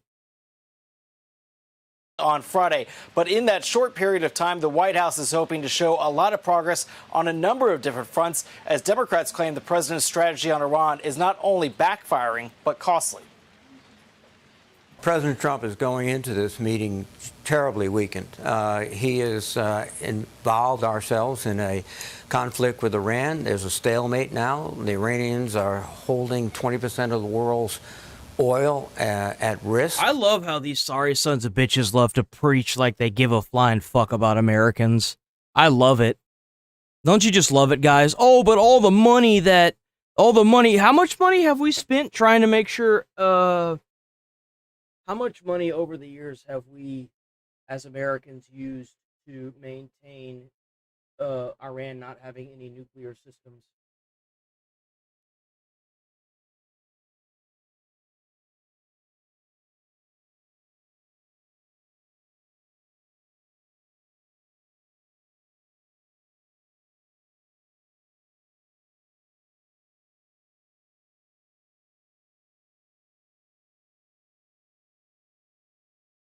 So, estimates of U.S. spending to prevent Iran from acquiring nuclear weapons was widely often blurring the lines between direct frozen assets returning and broader economic costs. I don't care about 2026, bro.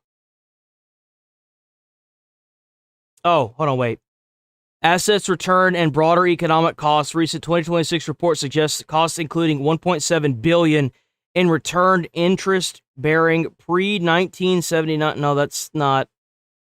Pre-1979 funds and up to $16 billion in recently released restricted funds, while broader war costs are. It's talking about this.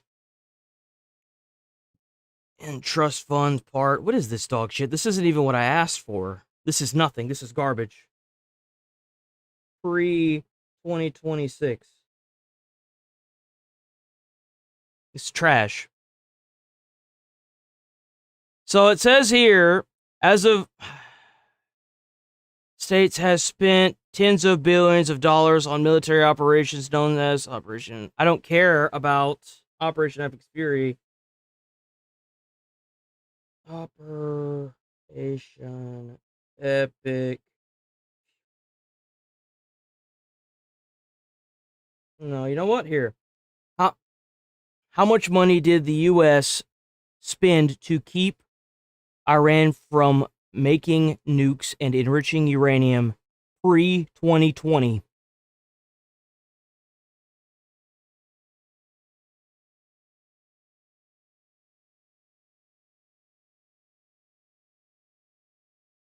$1.7 billion settlement 2016 following the implementation of Joint Comprehensive Plan Action JCPOA. Let's see, what do we have here? Based on official statements and historical analysts, the United States did not pay a direct upfront. Oh my god, dude, even AI's broken as shit on this. I'm not talking about spending it. I don't think I'm going to be able to dig this up right now. I'm going to have to do this shit off stream. The implementation of Joint Comprehensive Plan of Action.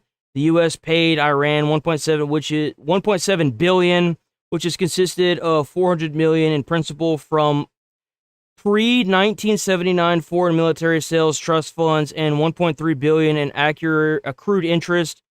Sanctions relief 2015-2018 under the. So we're paying these guys all this fucking money. Hold on, wait a minute.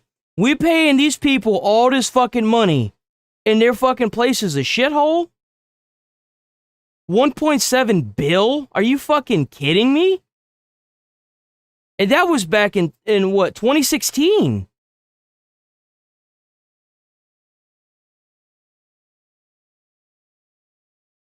That's fucking crazy. Wait a minute. This still isn't what I'm looking for, but goddamn, that's a shitload of money. China, as you pointed out, is doing quite well because of their alternate that's what we paid them? Energy investments. The president's going to Xi in his position of weakness, not strength. Iran is likely to dominate the agenda as China has both political Before and economic... 95? Well, it was bringing up points at 79. But I want... Oh, you know what I should ask? Hold on. Maybe I'm... How much money has America spent before 20... No. How much money has America spent before 2020 on blowing up Iran's ability to make enriched uranium? That's what I should have been asking. The prompt was incorrect.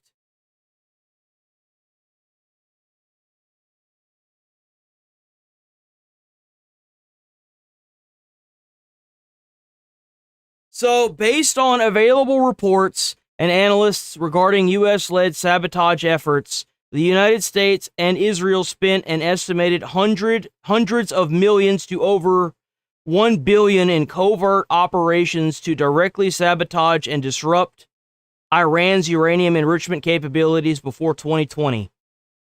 And that's not including Epic Hammer and a couple of others that he had done that they announced as well. That was just prior to 2020. They've spent over $1 billion to make sure that these terrorists didn't get bombs. Interest in the Middle East. As the Wall Street Journal points out, President Xi also wants the fighting to stop as Middle East turmoil restricts China's oil supply and shrinks the country's ability to buy Chinese goods. Among other issues, Desert Storm's not included in that either. You have to keep in mind that the recent military operations prior to 2020, after 2020, aren't included in that estimate. That's why I'm saying it's over $1 billion. Of Taiwan, where the U.S. sells billions of dollars worth of weapons, and while China sees Taiwan as its own, the U.S. leaves its label a bit more ambiguous. The Chinese understand our position on that topic. We understand theirs. I think both countries understand that it is neither one of our interests to see anything destabilize happen in that part of the world. We don't need any destabilizing events. So you don't believe in the Iran war? How many American soldiers have the Iranians killed prior to 2020?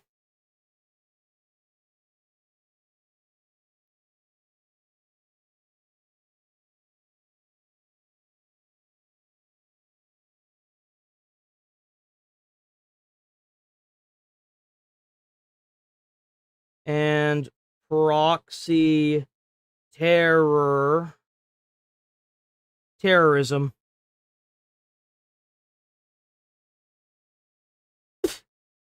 Based on assessments by the U.S. Department of Defense and various reports, Iran and its proxy network were responsible for the deaths of over 600 U.S. service members in Iraq alone between 2003 and 2011, accounting for roughly 17% of all U.S. combat fatalities during that period. While that represents the highest concentration, I cannot speak today, of deaths, Iran-backed proxy-led terrorism has targeted Americans since 1979. Key deaths and attacks prior to 2020. This is before 2020. Iraq War, 2003 to 2011, the U.S. military reported at least 603 American troop deaths were caused by Iranian-backed militias through the use of armor-piercing explosives. This goes into detail. I'm going to read the whole thing, too. I love proving people wrong. It's a beautiful thing. Formed penetration EFPS, improved explosive device IEDs, and other weapon systems. So if you ever you care about the American soldiers and you see someone without a fucking leg because it's hanging in an Iraq tree somewhere, you should remember that was most likely an Iranian that did that. Barrett Barracks bombing, 1983, Iran backed Hezbollah carried out a suicide truck bombing of the U.S. Marine barracks in Beirut, Lebanon, killing 241 American personnel. Kahabar Towers bombing, 1996, an attack linked to Iran targeting U.S. airmen in Saudi Arabia, resulting in the deaths of 19 Americans. Other proxy actions throughout the 1980s and 1990s. Iranian proxies were involved in multiple hostage-taking incidents, just like the Screaming Mary, who is now a wonderfully privileged individual in America that's being deported. Captured, this is an example, this isn't on here. They captured 400 American soldiers and tortured them for 444 days. And that's where, that's an example. An attack linked to Iran targets U.S. Oh, I already read that one. Throughout the 1980s and 1990s, Iranian proxies were involved in multiple hostage-taking incidents, bombings, and assassination attempts against American diplomats and citizens in the Middle East. End of 2019, Iran-backed Hezbollah was responsible for rocket attack at the K-1 air base in Iraq that killed an American civilian contractor. Because, that's going to help their war efforts, right? Let's just keep killing innocent people. Maybe one day it'll work. Anybody else? To occur with regards to Taiwan or anywhere in the Indo-Pacific. And I think that's to the mutual benefit of both the United States and the Chinese. So as Lucas mentioned in his report, the president rejecting Iran's latest counterproposal. We'll see if the president has any more to say today. I don't give a fuck about Israel. Israel hasn't done anything to America. I don't care about Israel. No one cares about Israel from America. We care about the people that are screaming death to America and Western culture. That's who we care about. I don't give a fuck about Israel. No one here cares about Israel. This whole psyop of oh, well, Israel did all these terrible things. Oh, no. Yeah, but they're not screaming death to us. We don't care. No one cares about... If you think that Iran is on your side because you listen to propaganda and AI propaganda made online because they don't like Israel because they're also bombing the shit out of them, you're dumb. As an American, you should dislike Iran more so than Israel. You know why? Because they actively want to fucking kill you, and they've done it for freaking, they've done it just you know what? That's okay. That's okay. That's okay. Chat's hungry anyway. Chat's starving today, boys. That's okay.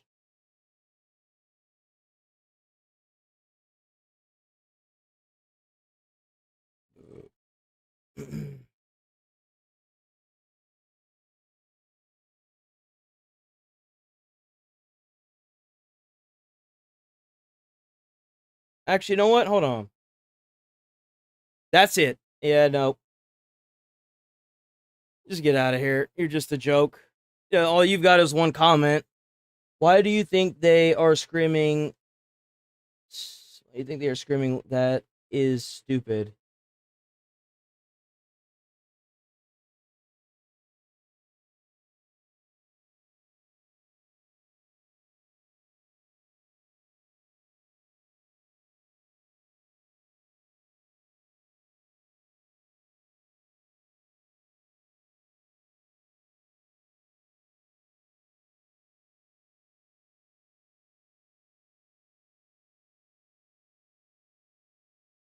Israel's the reason for what?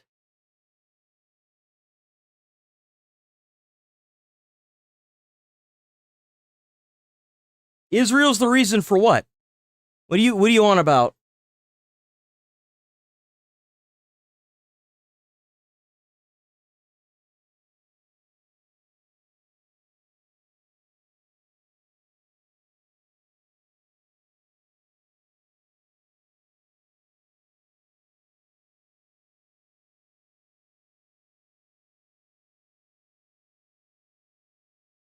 Let me see something.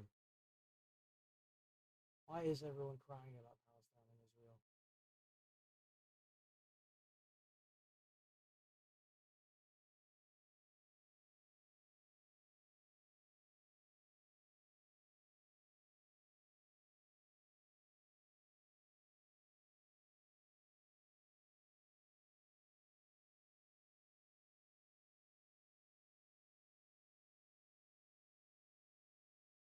What sparked the Gaza Strip war thing?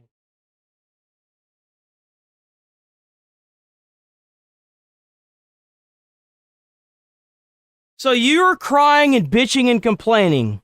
The Gaza war, which began October 2023, was sparked by a massive surprise assault by Hamas fighters from the Gaza Strip into southern Israel on October 7th. During this attack, militants killed roughly 1,200 people, including civilians and foreign nationalists, and took 250. So you motherfuckers are sitting in my comments crying about this bullshit. You know what would happen if Canada tried to do the same shit to us? Or they had a terrorist organization in their country and that happened to us? We'd level Canada. We'd put that bitch under the fucking equator. What you mean? Is that really what this is about? There's no way. I'm missing something. There's no way that's what this is about. That's really what it's about. No fucking way.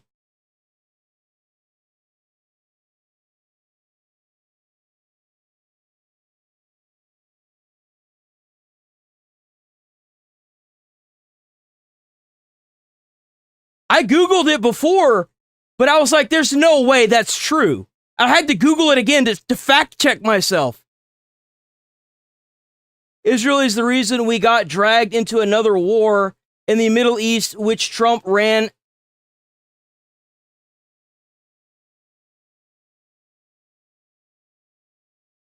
Oh, we got somebody that has no idea what they're talking about, clearly. Nobody knows what they're talking about. But that's okay, boys. We gonna learn them today. We gonna learn them today. Yes, sir. I know, because it doesn't believe we went.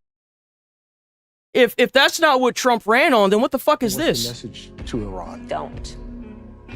As President Biden said, just don't. Exactly. One word. Pretty straightforward. I'm gonna bomb the shit out What of the them. fuck is that then? What the fuck is that? What is that? I wonder. What is that? It's almost like you didn't vote for him at all. You do realize this playlist is for this, like, do you have any idea how many people pop up into my comments that say the same stupid arguments on fucking literal repeat? It's like a broken record. It's crazy.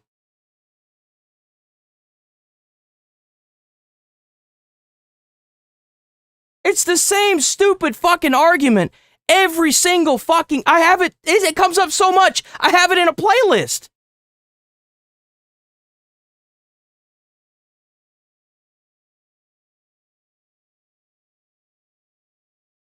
AI? Nah. Here's your AI guy.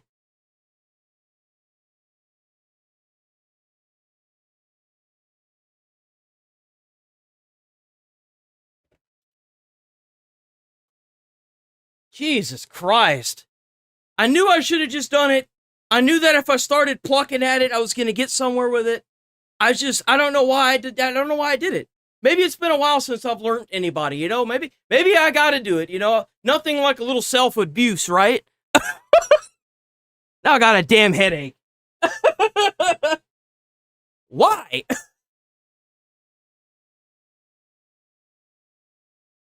Oh, but the Gaza Strip got turned into dust. Yeah, because you let a bunch of fucking terrorists kill a bunch of people. No shit. What'd you think was gonna happen? The fuck? Oh, dude, is that really what these people have been bitching about for almost fucking 4 years now? Oh my God. What a bunch of little crybabies. Jesus fucking Christ. It's no wonder why Israel wants those bastards dead in the IRGC. Fuck, dude. Hey, goddamn.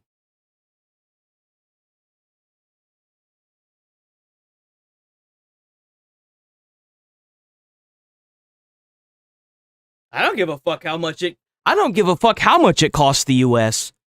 I don't give a shit. There's a bunch of terrorists that have been taking over the entire Middle East for decades now that need to go bye-bye. They need to go bye-bye. And you know what the best part is if Trump finally decides to pull his hand out of his ass and liberate the Middle East, it's gonna be a freaking a paradise. The UAE, Israel, the Dubai, they're not gonna have to worry about dealing with proxy terrorism in their country being funded by the IRGC anymore. It's crazy, dude.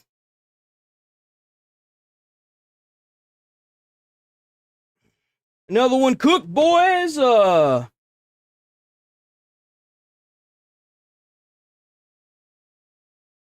didn't ban you. They banned you. Don't look at me. You got yourself banned, bro. Oh, damn, I didn't do that on stream, did I? Whoops, sorry. I did. He's banned. See, I deleted his shit. He's banned. Hey, I'll do it again. Oh, wait, what?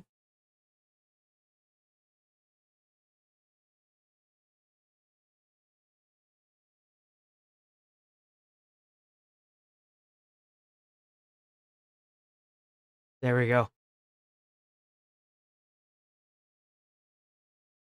Instead of crying.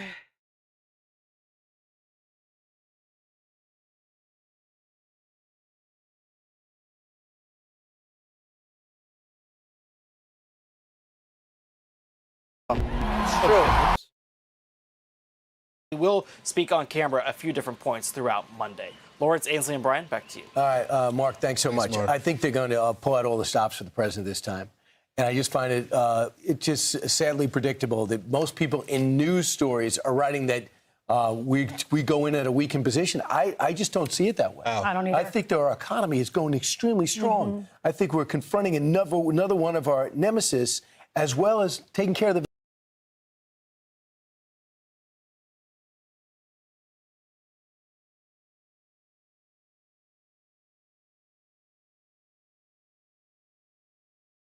It's wrong to prosecute this war. Wade, we just brought up. We spent $1 billion over like 30 years.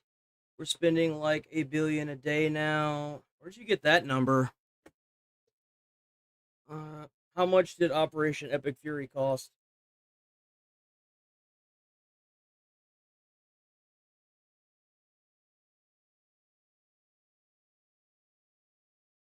I think that it's a great day as an American when we spend $50 billion on Operation Epic Fury alone. Let's not talk about how much money did it take to get the downed pilot. So it'd be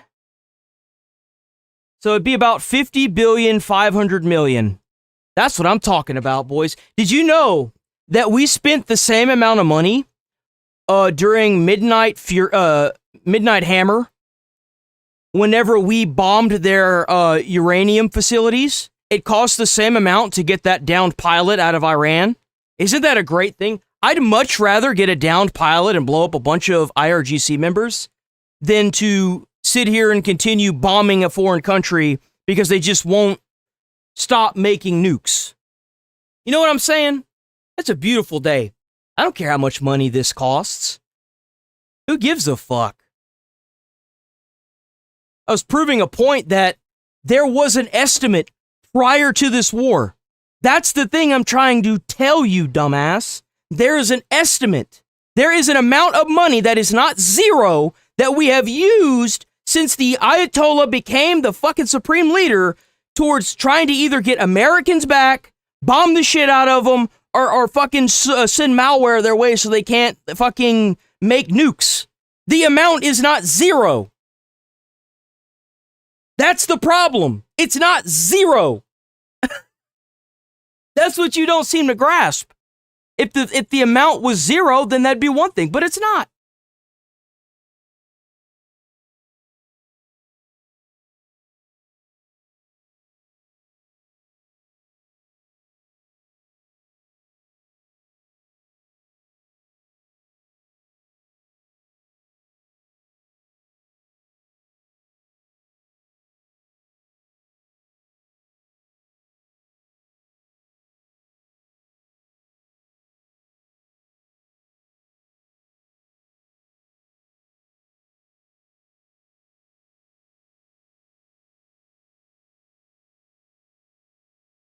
But you're acting like I care about how much we're spending on this. That's the thing. Because people are saying, why are we fighting Iran and not Israel? Because we're not having to spend money on Israel. We don't have to bomb Israel. We have to bomb these fucks every other year because they won't stop trying to commit terroristic acts all over the Middle East. And they keep killing American soldiers. That's why we're bombing them. That's why it's okay to spend money on this. They should be grateful they're getting bombs. They're like bombs of what's the word? Bombs of wealth. You know, they're bombs of what is that fucking clothesline? Fuck. Gucci. They're Gucci bombs, okay? You know what I'm saying? Only the best of the best for our enemies. You know what I'm saying? That's what I'm saying.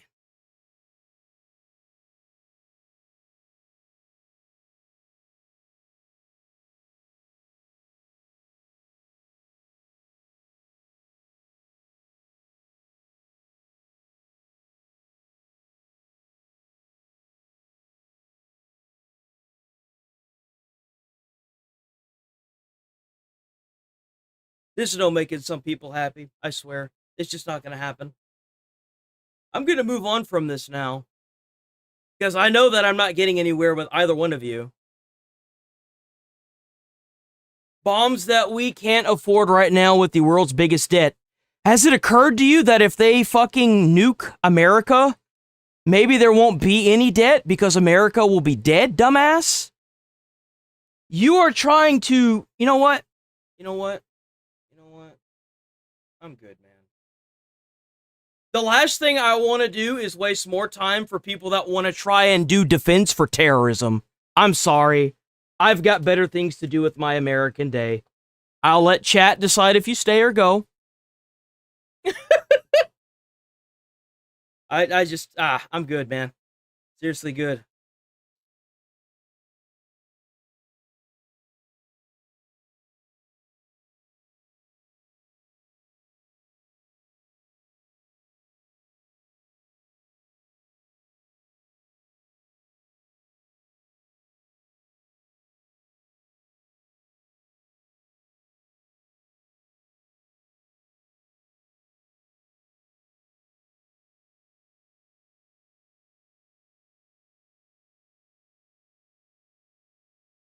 Oh, wait, is this the wrong person?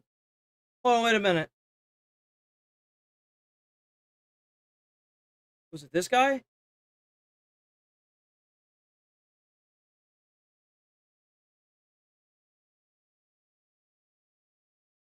No, there were... Fuck. I mean, the number of missiles we haven't is a problem. No, there was somebody else. I think the 1 billion is a low ball. Hold on, wait. There was somebody else, wasn't there?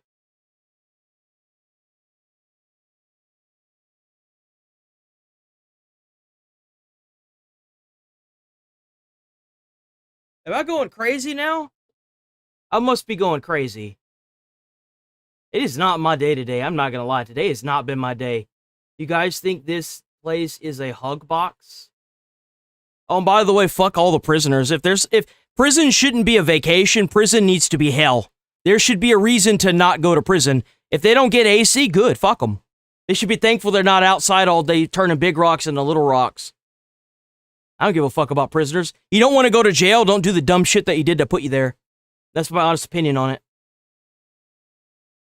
Fuck them. Right now, with the world's largest debt, I think I'm just gonna fucking move on from this, because I'm not sure this is a hug box. I think it is this guy, isn't it? It is this guy.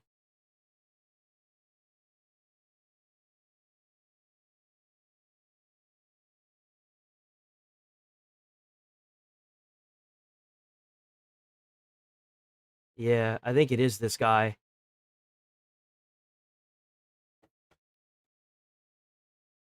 Hold on. Not this guy, not the guy that got pulled up. Brian, hey, you're fine, dude. You're not going anywhere. I clicked the wrong damn name. I clicked the wrong name. Hold on. Is Darling back? Oh, she is. Welcome back, Darling.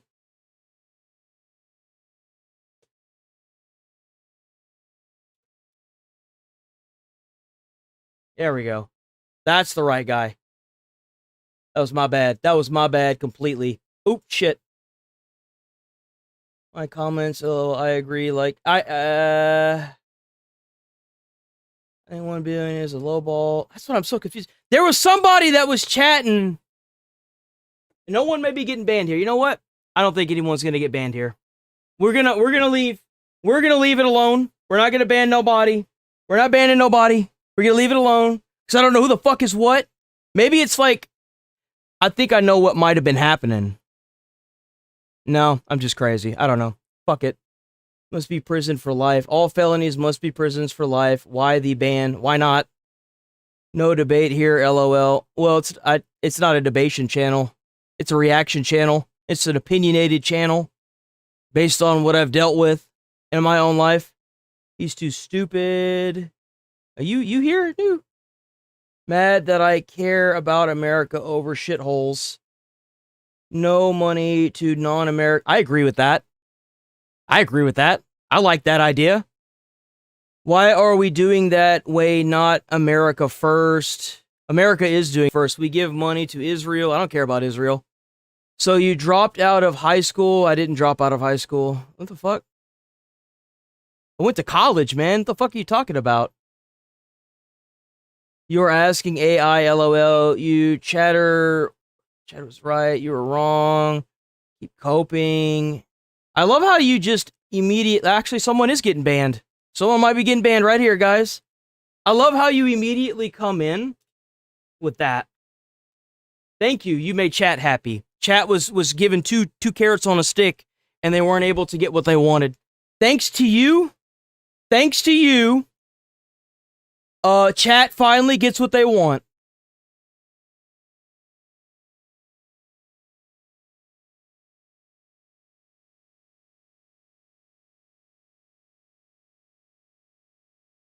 You know, the mentality is you're mad that I care about America over other shitholes. If you bomb the shitholes and get rid of the administration, there's no reason for foreigners to try to invade America. Dumbass. If you fix their governments and you make their governments worth a shit, then they won't try to flee their own fucking government. Jesus Christ, do you people think, like, do you see like a fucking pinhead and think that that's just the solution for everything? That's the whole fucking picture in the canvas that goes with the pinhead, dude. Like, it's like someone super glued a fucking needle onto a fucking a painting, and this dude's looking at the needle, not even looking at the fucking canvas or the fucking border or the fucking wall. He's looking at the fucking needle, man. Looking at the very tip of the needle.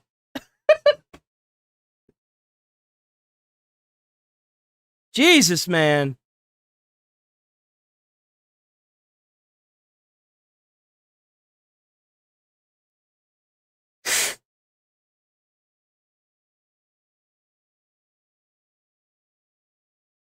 It might just be you. I haven't had any issues with it. No. TY is wonky. Oh, is it? The Venezuelan situation, so you push China out of there. We reestablished relations with 7 or 8 Central and South American countries where China has been dominating, from 100%. Argentina to Bolivia to El Salvador. And now all of a sudden Cuba is about to fall. So, yeah, it does. Is Iran costly? And are we using some munitions there? Would we normally poised to defend ourselves should Iran try to attack? Well, we don't have an attack that's imminent. The one thing that I would say, we come in strong, and I think the president has a good relationship with him. And I think the one weakness what does we that even mean? Have is rare earth. And you have a whole all hands on deck approach to getting rare earth with our allies to stop this within 18 months. So we'll be able to act on our own should China decide to pull back again. Yep, and when it comes to Taiwan, we have sold more than $50 billion worth of arms to Taiwan for their national defense, so that will definitely be top of conversation. And last year, the U.S. approved a record $11 billion in arms sales to Taiwan, and that did anger the Chinese. But they do want to have a good relationship with us. We're the biggest world power. Well, the president has been strong on China. When it comes to don't listen to the words. You got to look at what and Brian just went through everything that's going on in Latin America, what's happening with Iran. And you can't forget about Mexico as well. The pressure that the president is putting on these drug cartels. Who do you think they're getting this stuff from? It's coming from the Chinese. Damn. Even the pill pressers are coming from the Chinese. So I do remember, I forgot which attack it was, but when he invited Xi to Mar-a-Lago, he steps out of the room. Well, it's obviously different depending on the charge. Obviously, it's different. So, if you get locked up for a marijuana charge, that's a little different, but it depends on how heavy the marijuana charge is. If you get caught because they think that you're trying to sell it, then the charge should obviously be way fucking higher. But my viewpoint is that whenever you get caught doing a felony like killing somebody, R-ing somebody, doing the child stuff, or you try to kill somebody, that kind of stuff, like the heinous shit, whenever you get to that point where you're trying to take a member of society out of society, or what you do leads to somebody's death, like if you're smoking marijuana and you're driving and that leads to somebody being killed, well, they should take you, give you a lifetime sentence because you owe a debt to society because you took a contributing member of society out of society. And they should force you to work until the day you die in prison. If you take a contributing member of society out of society because of either your actions, like if you show up to a construction job and you fucked up, and you you on alcohol or drinking or doing drugs or something like that, right? And you tell someone something that leads to their death because you're under the influence, lifetime in jail. Same thing. I could go into way more specifics, but I'm not going to do that. But I think that the prison systems are not harsh enough. Like prison, where people get locked up for life. They're not harsh enough. But at the same time, if they don't have AC in the prison, well, what better reason to implement some kind of work detail so that way they're not in a cell on vacation getting 2 meals a day for free? I'm sorry, but I just don't see that working. Not to mention with all the fights that go on in prison. If you end up in jail, you should be forced into a form of labor because if you work yourself until you're tired, you ain't going to have time to sit there and fight with anybody in jail. Straight up. You're going to be too tired. You're going to want to go and eat some food and go to sleep. That's what should be happening. Mother of all bombs, Afghanistan. And drops up the mother of all of them. So I don't think this is going to be one of those weak conversations. You know why I haven't been there? You know why I haven't been to jail? Because I haven't committed any crimes. Don't commit crimes. If you know it's illegal, don't do it. 31 years old, and I haven't had any issues. I've been fine. I mean, a lot to talk about. Big substance. Look, there's $14 billion arms sale on the president's desk to Taiwan. No. It shouldn't be a job where you work behind a desk. It needs to be a manual labor job where you go and make car parts. You're literally like, if they can't find anything for you, they need to make you turn big rocks into little rocks all day. They need to bring back the what they used to do back in the day when they were building the railroads. And China is going to push the president not to sign it. Hope the president signs it and said, sorry, they're their ally. They're never going to attack you. They just want to be able to Fire defend Brigade, themselves. that's a good one. That's a good one. Fire Brigade's a really good one. They do that. I think, do they still do that? I think was it Britain? But where do they use prisoners as Fire Brigade?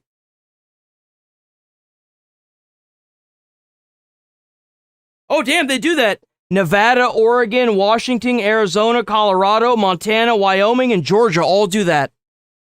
Yo. I'm kind of shocked. Wait, hold on, wait. Did that go through correctly? Where do they use prisoners as fire? Yeah, they do that there. We're going to leave it as it is. So we also Chain gangs, they're that's upset right. at Japan, and they're looking at the president with this new conservative leader of Japan to talk to him, so we could play a role there. Be sure to like and subscribe for all the Fox News latest on YouTube. It's just an opinion, man. You really think they're actually going to do that? You think they're actually going to bring back that kind of like work in jails? No, probably not. If anything, they're going to get softer. I don't know why, but that's what they're going to do. I just think that if you gave them a whole bunch of work to do. Oh, dude, this has me written all over it. Hold on. If you gave them a bunch of work to do, they're going to be too tired to do that. I heard a story whenever I had just gotten hired, where I got hired at, of a cement truck hopping over the guardrail and smashing an SUV with a child behind it, and the guy that had to pick the child out, they had to I think they took like 2 weeks off. It fucked them up, bro. This is my bread and butter right here, baby. Let's go. On June 29th, 2023, Lakewood officers in Washington located a stolen Kia in the early hours of the morning. The Kia was tied to an armed robbery from just hours earlier, where multiple teens had robbed a 7-Eleven, and one can be seen on camera attempting to fire the gun at a customer before No. Start fire priority. They just got hit by a semi. 150. Start fire priority. They just got hit by a semi. Damn, dude, those are those big-ass heavy metal things.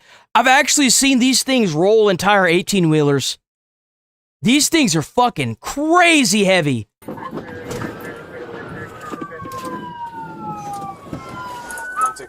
Damn. Stop right there. Stop. On the ground. Get on the ground. Okay, I understand. We're getting fire here. Okay, get on the ground. I'm on the ground. I have no good rest. 8600. We have one male prone down. He's saying there's more in the car. Don't move. 150. We have the driver prone down. Looks like is in the front passenger seat. I can't tell if there's anybody in the back. 163. Can you have state respond to? I'm pretty sure the semi-driver's trapped. Here, watch him. How's it going, Red Raven? This will probably stop rounds.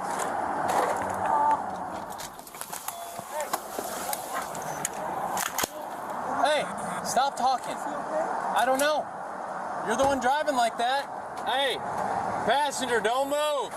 Just stay right there. We're getting help for your friend, okay? Is that okay? Okay. Hey, quit moving around in there. You have any guns on you? Okay. Is there any in the car? Okay.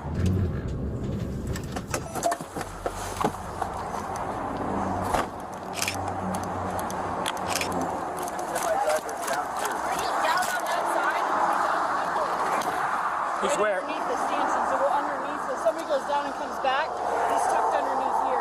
Okay. Officers now learn the semi-truck driver isn't in the cab. He's down below the I-5 overpass and in urgent need of help. Oh, shit. Oh, this is a bad accident.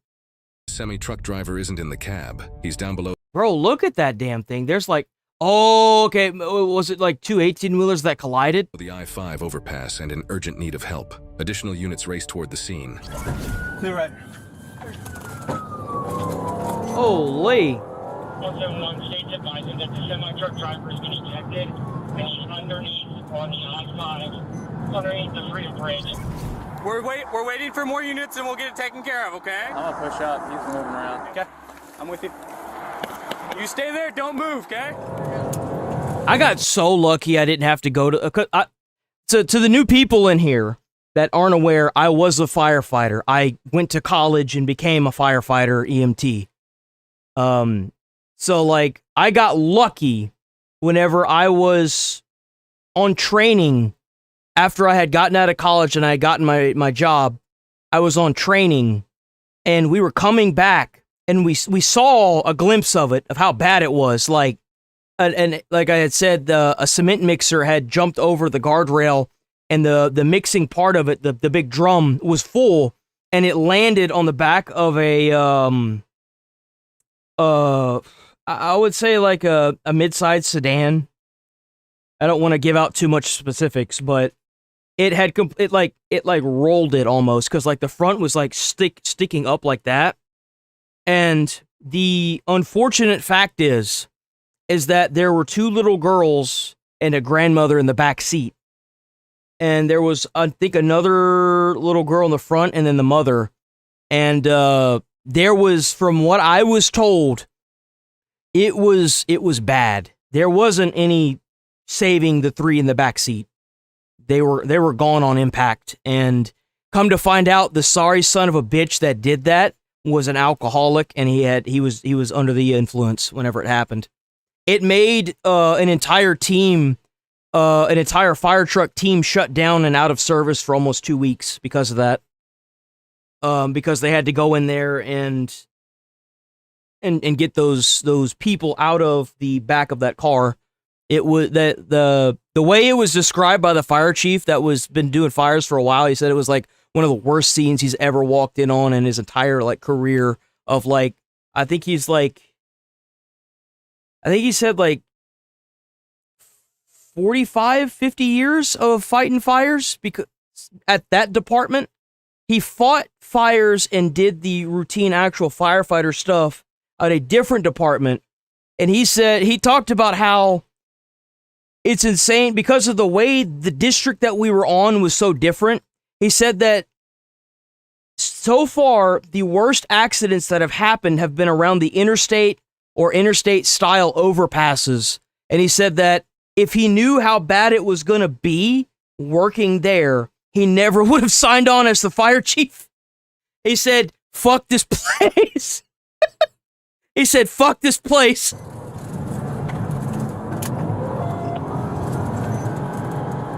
fishtailing. Keep an eye on him. I'm going to detain him. You want to cuff him? Yeah, I got cover. Don't move. I'm sorry. What happened? What's going on, darling Winters? What happened? What I missed? Missing all the heartbroken. Got one in the passenger. I'm just holding cover while he cuffs him up. What's that? I'm just holding cover while he cuffs him up. We can't show none of that. To get that driver. No, we can't show none of this. Oh, they found the truck driver. Okay, he is down on I-5. 134, he is down on I-5. Lake 150, we have 2 in custody, vehicle's clear.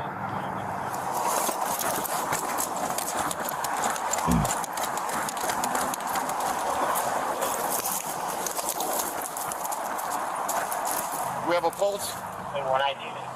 Yes. Lincoln Diesel. What do we need? Lincoln Diesel. Here, hold on. I have a sheet. You want me to grab the sheet and we can move him? Yeah, I got one right here. Hey, guys. Okay. We're going to need to get him further away. Let's take him down that way, because the thing... Oh, man. Bro.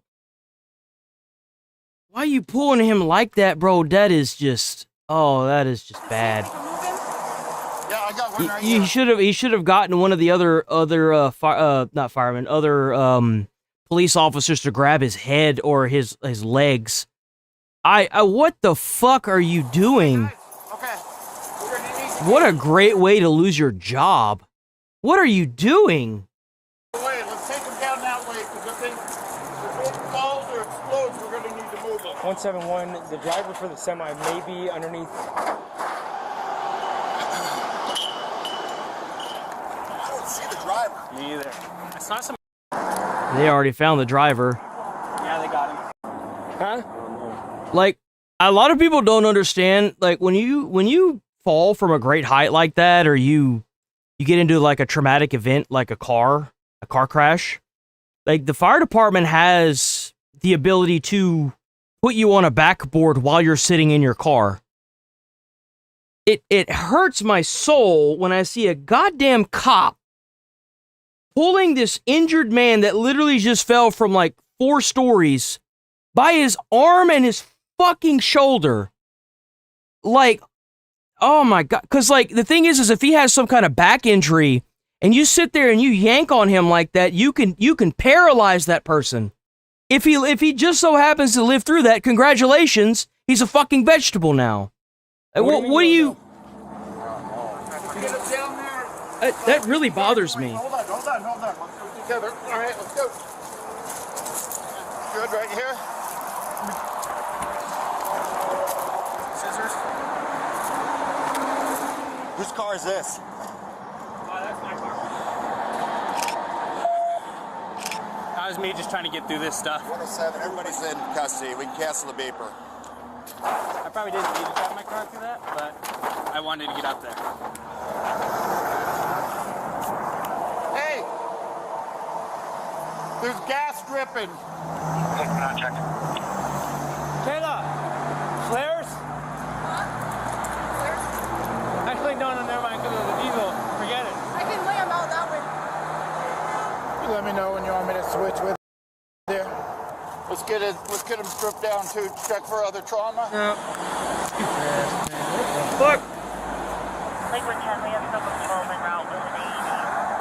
So you had PC for the car for robbery? Okay. So called it out and said that he found the radio.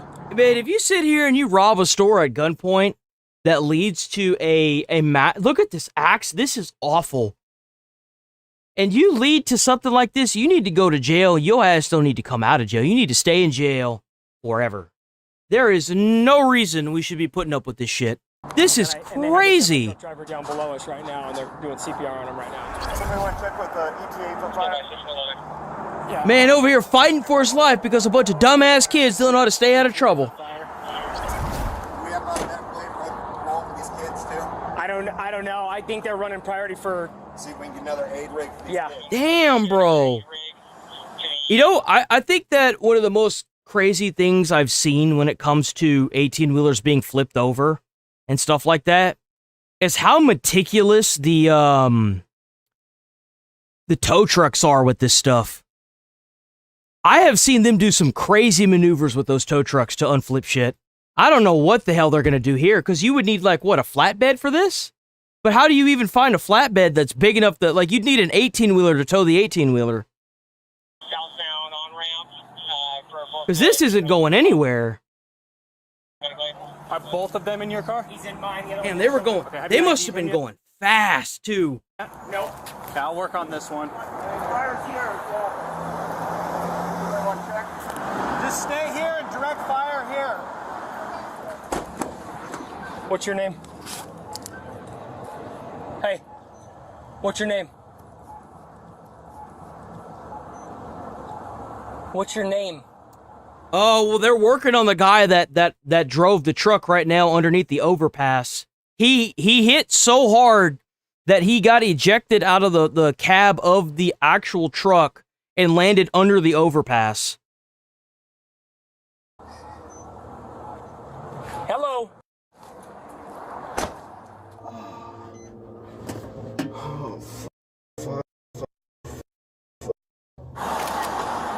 Make sure you have fire check you out too. Mine was just because all this metal was So in you the hit roadway. debris? Yeah, I just hit the debris. I was just pushing past it. I just pushed by it like 10 miles per hour, and it was heavier than I thought. But I saw him hop out, so I wanted to get up here. Are we seeing any other kind of trauma? No, nothing on his legs. We can't really see. He was face down. The windshield was over the window. The windshield was over his head. Hey, so fire's Where's coming the right fucking fire department? Yeah, where's the fire department? I don't know if they're going to try to go around you.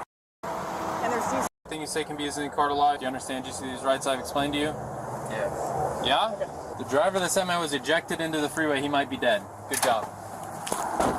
Yo, W, cop. Say it like it is. Say it like it is. Fucking piece of shit. Fucking piece of shit. You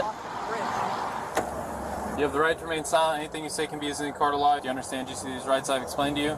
Yeah. Yeah? Okay. The driver of the semi was ejected into the freeway. He might be dead. Good job. Little asshole. He came off the overpass and through it. He was ejected out of his semi, face down. There was fuel leaking over there, so we put him on a carrier. What the hell are they doing, bro? What are you doing? He had a pulse. Oh, that's the captain. Hold on, that's the captain. That's the captain. Let me shut up. Let me shut the hell up. Oh, no, it isn't. The captain's over there. About 8 minutes. Hey, Dana, here. Unzip it. Oh, there's the baggie, boys. Bro's about to get hooked up. What we got here? Hey, this is heading off there. Expecting to be the football thing down here. So I would preserve everything that you can up there. State Patrol's here and taking care of the bridge. Yes, Sergeant. They're advising that he's probably going to be DOA. Thank you. Yeah. God damn, bro. We don't need any under the bridge. Yeah, 2 juveniles up here. I have one in my car here, and then the other one's up in the next patrol car up.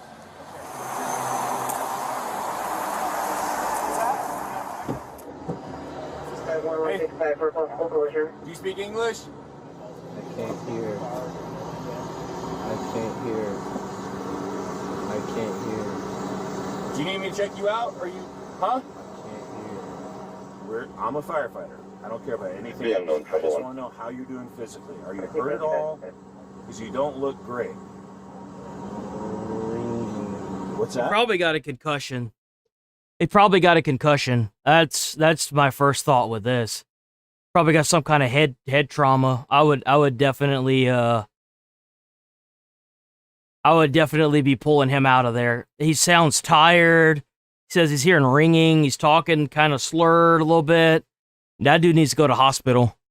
I may not like him, but everything in my body says that you couldn't leave him. Do you have any pain in your neck or back? So we got a medic. This guy is also not asking questions, answering questions appropriately. So we got this guy needs to go. So we're going to take you to the hospital, all right? This is all we have for ID so far. Oh, what was that? 1, 2, 3. Bring that.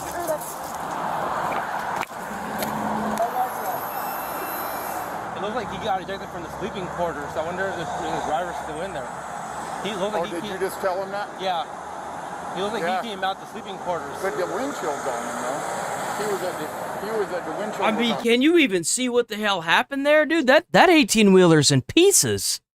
How fast was that guy going? Oh, okay. What they said. Like the 18-wheeler driver, that thing must have been going pretty fast for it to look like this. Shit. Look at it, dude. There's like nothing. It's twisted metal. Yeah, there's nobody in there, dude. God damn. I don't think I've ever been on a scene where the 18-wheeler looked like this.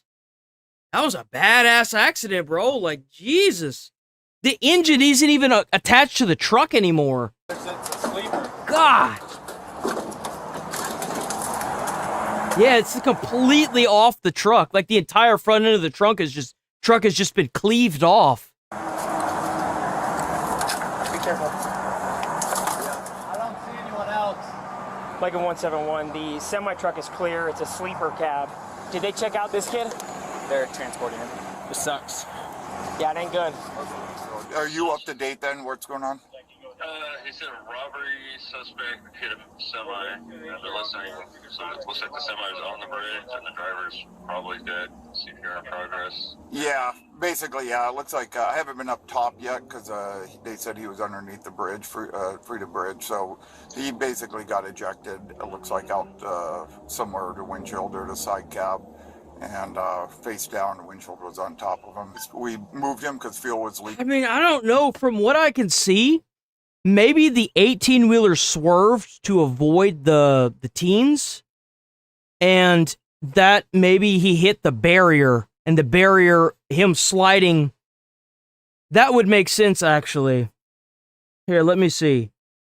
I need to look at the big side of the actual truck. I don't think I'm going to be able to find a scene where it's like them looking at the actual 18-wheeler. So, like, what I'm thinking is that the 18-wheeler swerved, struck the barrier, and the cab, because of those heavy metal rolly things they have on the back, pushed the cab up into the thing, and it just slid and got the cab got taken off by this, maybe, and then the rest of it just kept going. The rest of the load just kept going, and that's what made it twist all up like this. This is not an incident I'd ever want to roll up on. This is some bad shit. Hang on, son. Hang on. I can't get in. It's locked. Yeah, there's nobody in there, dude. Well, there's a sleeper.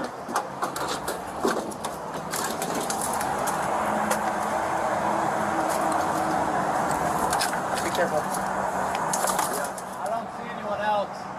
Lincoln 171, the semi-truck is clear. It's a sleeper cab. Did they check out this kid? That's just crazy to me. Damn, dude, that is just... On top of We heard a little bit of this already. They just left with him and Matt again, but yeah, he's been. We had a pulse, but we're doing CPR the whole time, and yeah. So. You guys know him? I have no idea who he is. He looks high.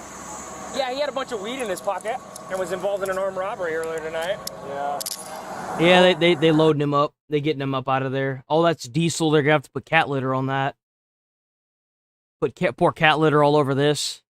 Who's this kid? This is the passenger. Yeah, but who is he? I think he's the third picture because he's got the same weird Crocs on. Yeah, but different pants. Yeah. They don't want to pour water on this diesel. You don't want to pour water on this diesel because if you pour water on it, it doesn't like degrade or anything. It just contaminates everything that it goes in contact with, like the grass or the dirt, the soil. So they're probably most likely gonna pour some cat litter over it, and then they'll probably sweep it up and toss it. I've done that a lot. Lot. I think he's the third picture because he's got the same weird Crocs on. Yeah, but different pants. Yeah. Those weird Crocs the officer mentions are actually a pair of Yeezys, the same shoes seen on one of the masked suspects during the 7-Eleven robbery just hours earlier. They don't pay you enough to sit there on that motorcycle, bro. There is no way in hell you should be on that motorcycle as a cop on the interstate. If you were like a neighborhood sheriff or something like that, sure, go for it. But an interstate cop, go fuck yourself. No. Damn, that thing is fucked up. Look at that. Oh, yeah, look, there's the crumpled barrier.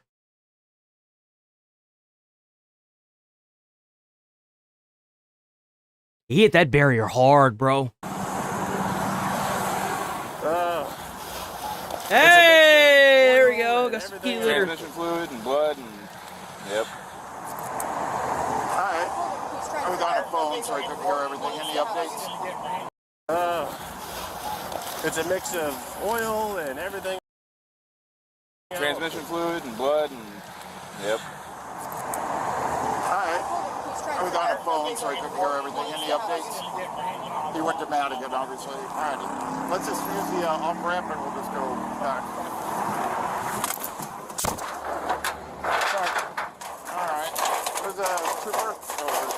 Trooper sergeant's there with Man, us. that is just fucking crazy. Bro, like... Was it your guys' call? I tell you right now, that accident wouldn't have been anywhere near as bad if it had not been for those big-ass metal tinfoil reels in the back of that truck. Those things weigh a shitload. They weigh so much. If he lives through this, if that truck driver lives through this, I will be shocked. Yeah. I'll be very impressed with the team that handled it, but I'll be shocked. A little bit of a crazy morning. The guy's been taken to Madigan from this truck. They were still doing CPR when he left and all that. So we moved his body down below. You okay? Okay. So we moved his body down below because he was face down, I guess, with the windshield on top of him. And Damn. So the windshield was on top of him. And so we just there was fuel leaking down on top of him. So we just used a carrier, took him, probably 3/4 of the way down here. Someone just got their ass chewed out. Someone got their ass chewed out for the way they moved that guy. I guarantee you when they reviewed the footage and saw how he handled that dude, the truck driver, I guarantee you that cop got one hell of an ass chewing. I promise you he did. Continued CPR so far he got there. He doesn't, the only trauma we can see is there's a lot of blood. Every time we're doing compressions, there's a lot of blood coming out of his nose and whatnot. No response. He was starting to get colder though, but fire still scooped him and continued CPR. Yeah, so hopefully there'll be a change for the better. All right. So this was a Tacoma robbery? Correct, yeah. So it was a stolen out of 5. There'll be a change. Tacoma? So this was Tacoma robbery. Correct, yeah. So it was a stolen out of 5. It was involved in a Tacoma robbery. We've been kind of sitting down in this area because we had intel that there was possibly some women right behind us. Okay. Just turned right in front of us. It was armed robbery business. What kind of business? Like they transported them. They dates on the driver. I didn't think they were allowed to transport those in a closed cab. I thought they had to transport these in open cabs. You see that? I wasn't even aware that you could transport those big things in closed cabs. It sounded like they transported them. They did. I just didn't know they were still doing so CPR. they must have had a pulse. The only time I've seen these big things were in open cabs where you have to see them visibly. It's so weird to me that they put that inside of a closed 18-wheeler. Pulse on the guy. Yeah. If they did that, because we don't transport. We had a pulse before you guys arrived, and we started so CPR, that would be why. And then they took over, obviously. And then because if it's a trauma and his heart's not beating, we don't transport it. So his heart must have been beating. So. Okay.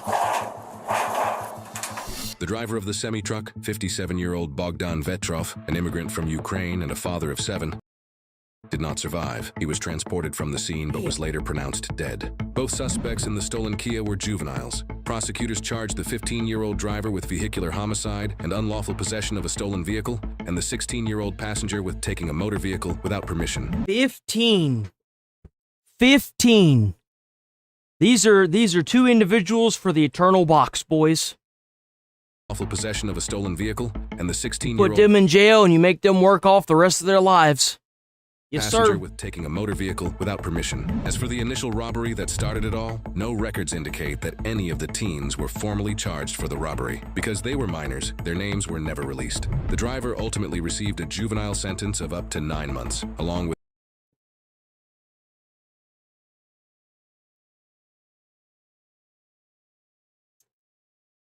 Wow. 9 months. There's a dead human being now, but they only get 9 months in jail. Ordered to pay $47,703.95 in restitution that he's never gonna pay. Wow, gee whiz, guys. Whoa, there's a dead man now, and he's only getting, dude. with nearly a $50,000 restitution order. But things didn't end there. In the months that followed, Vetrov's family filed a wrongful death claim against the city of Lakewood. Their attorney argues the pursuit should never have been authorized under Washington law, and that officers violated both department policy and state restrictions on high-speed chases involving robbery suspects. If officers had followed the rules and just applied common sense, this chase never happens.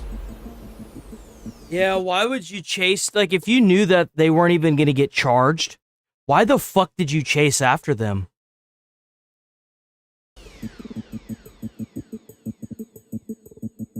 Oh, it's coming up. Oh my god. Damn, I was right. Fuck.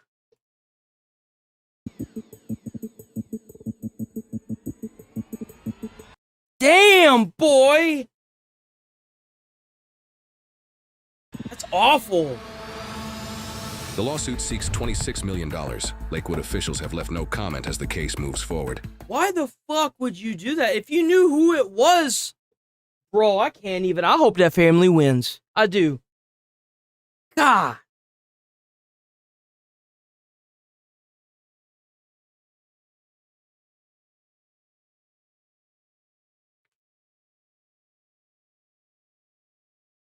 Yeah, Texas would have put them in jail. Would have put them in jail as adults. You're absolutely right.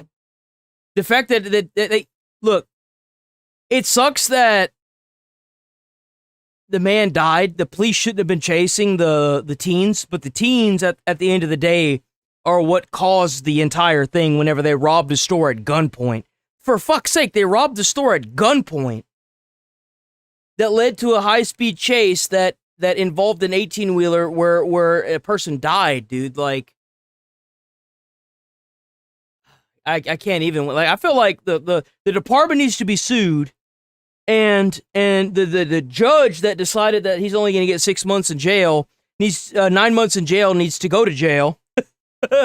And those two little shits need to be in jail too, tried as adults for murder or vehicular homicide. It blows my mind, bro. It's just crazy to me. It's so stupid. How's it going, Daniels? Yeah, after all of that, and this is the reason why I talk so harshly about prison sentences right here. That's the reason why. Because, like, you can go from like something that isn't anywhere near as serious to what will inevitably lead to this if the proper precautions aren't taken towards that person. Some people just need a slap on the wrist, but whenever you escalate to armed robbery at the age of 15, something's got to give here. Like, what? 15!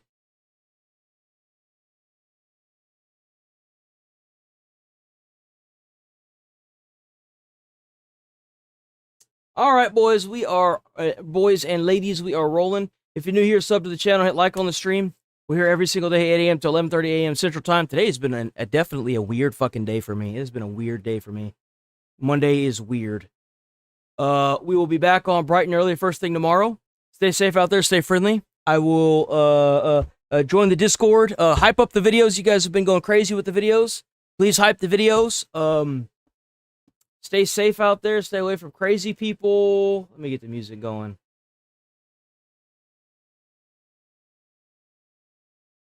There we go. Don't do anything I wouldn't do. Let's go. I guess that's pretty much it. Other than try to put a smile on someone's face, you might change their day, their whole life. You never know. Thank you, chat. Thank you, donos. Thank you, channel members. Thank you, people that do the bits. The jewels. Y'all are all freaking awesome. I love all of y'all. Keep being y'all, and I will see y'all tomorrow. Peace. I'm about to quit my job, cash in for a ticket. I'm going on a trip and I don't plan to visit. I'm gonna stay there till I feel like I'm winning. Oh, and this is just the beginning. I need a big change, help me feel like living. I need a big swing, home runs I'm hitting, and I'll never look back, moving on till I get it all. And we all got dreams, we all want things, but what you gonna do for it? How you gonna move for it? What you gonna be? And do you believe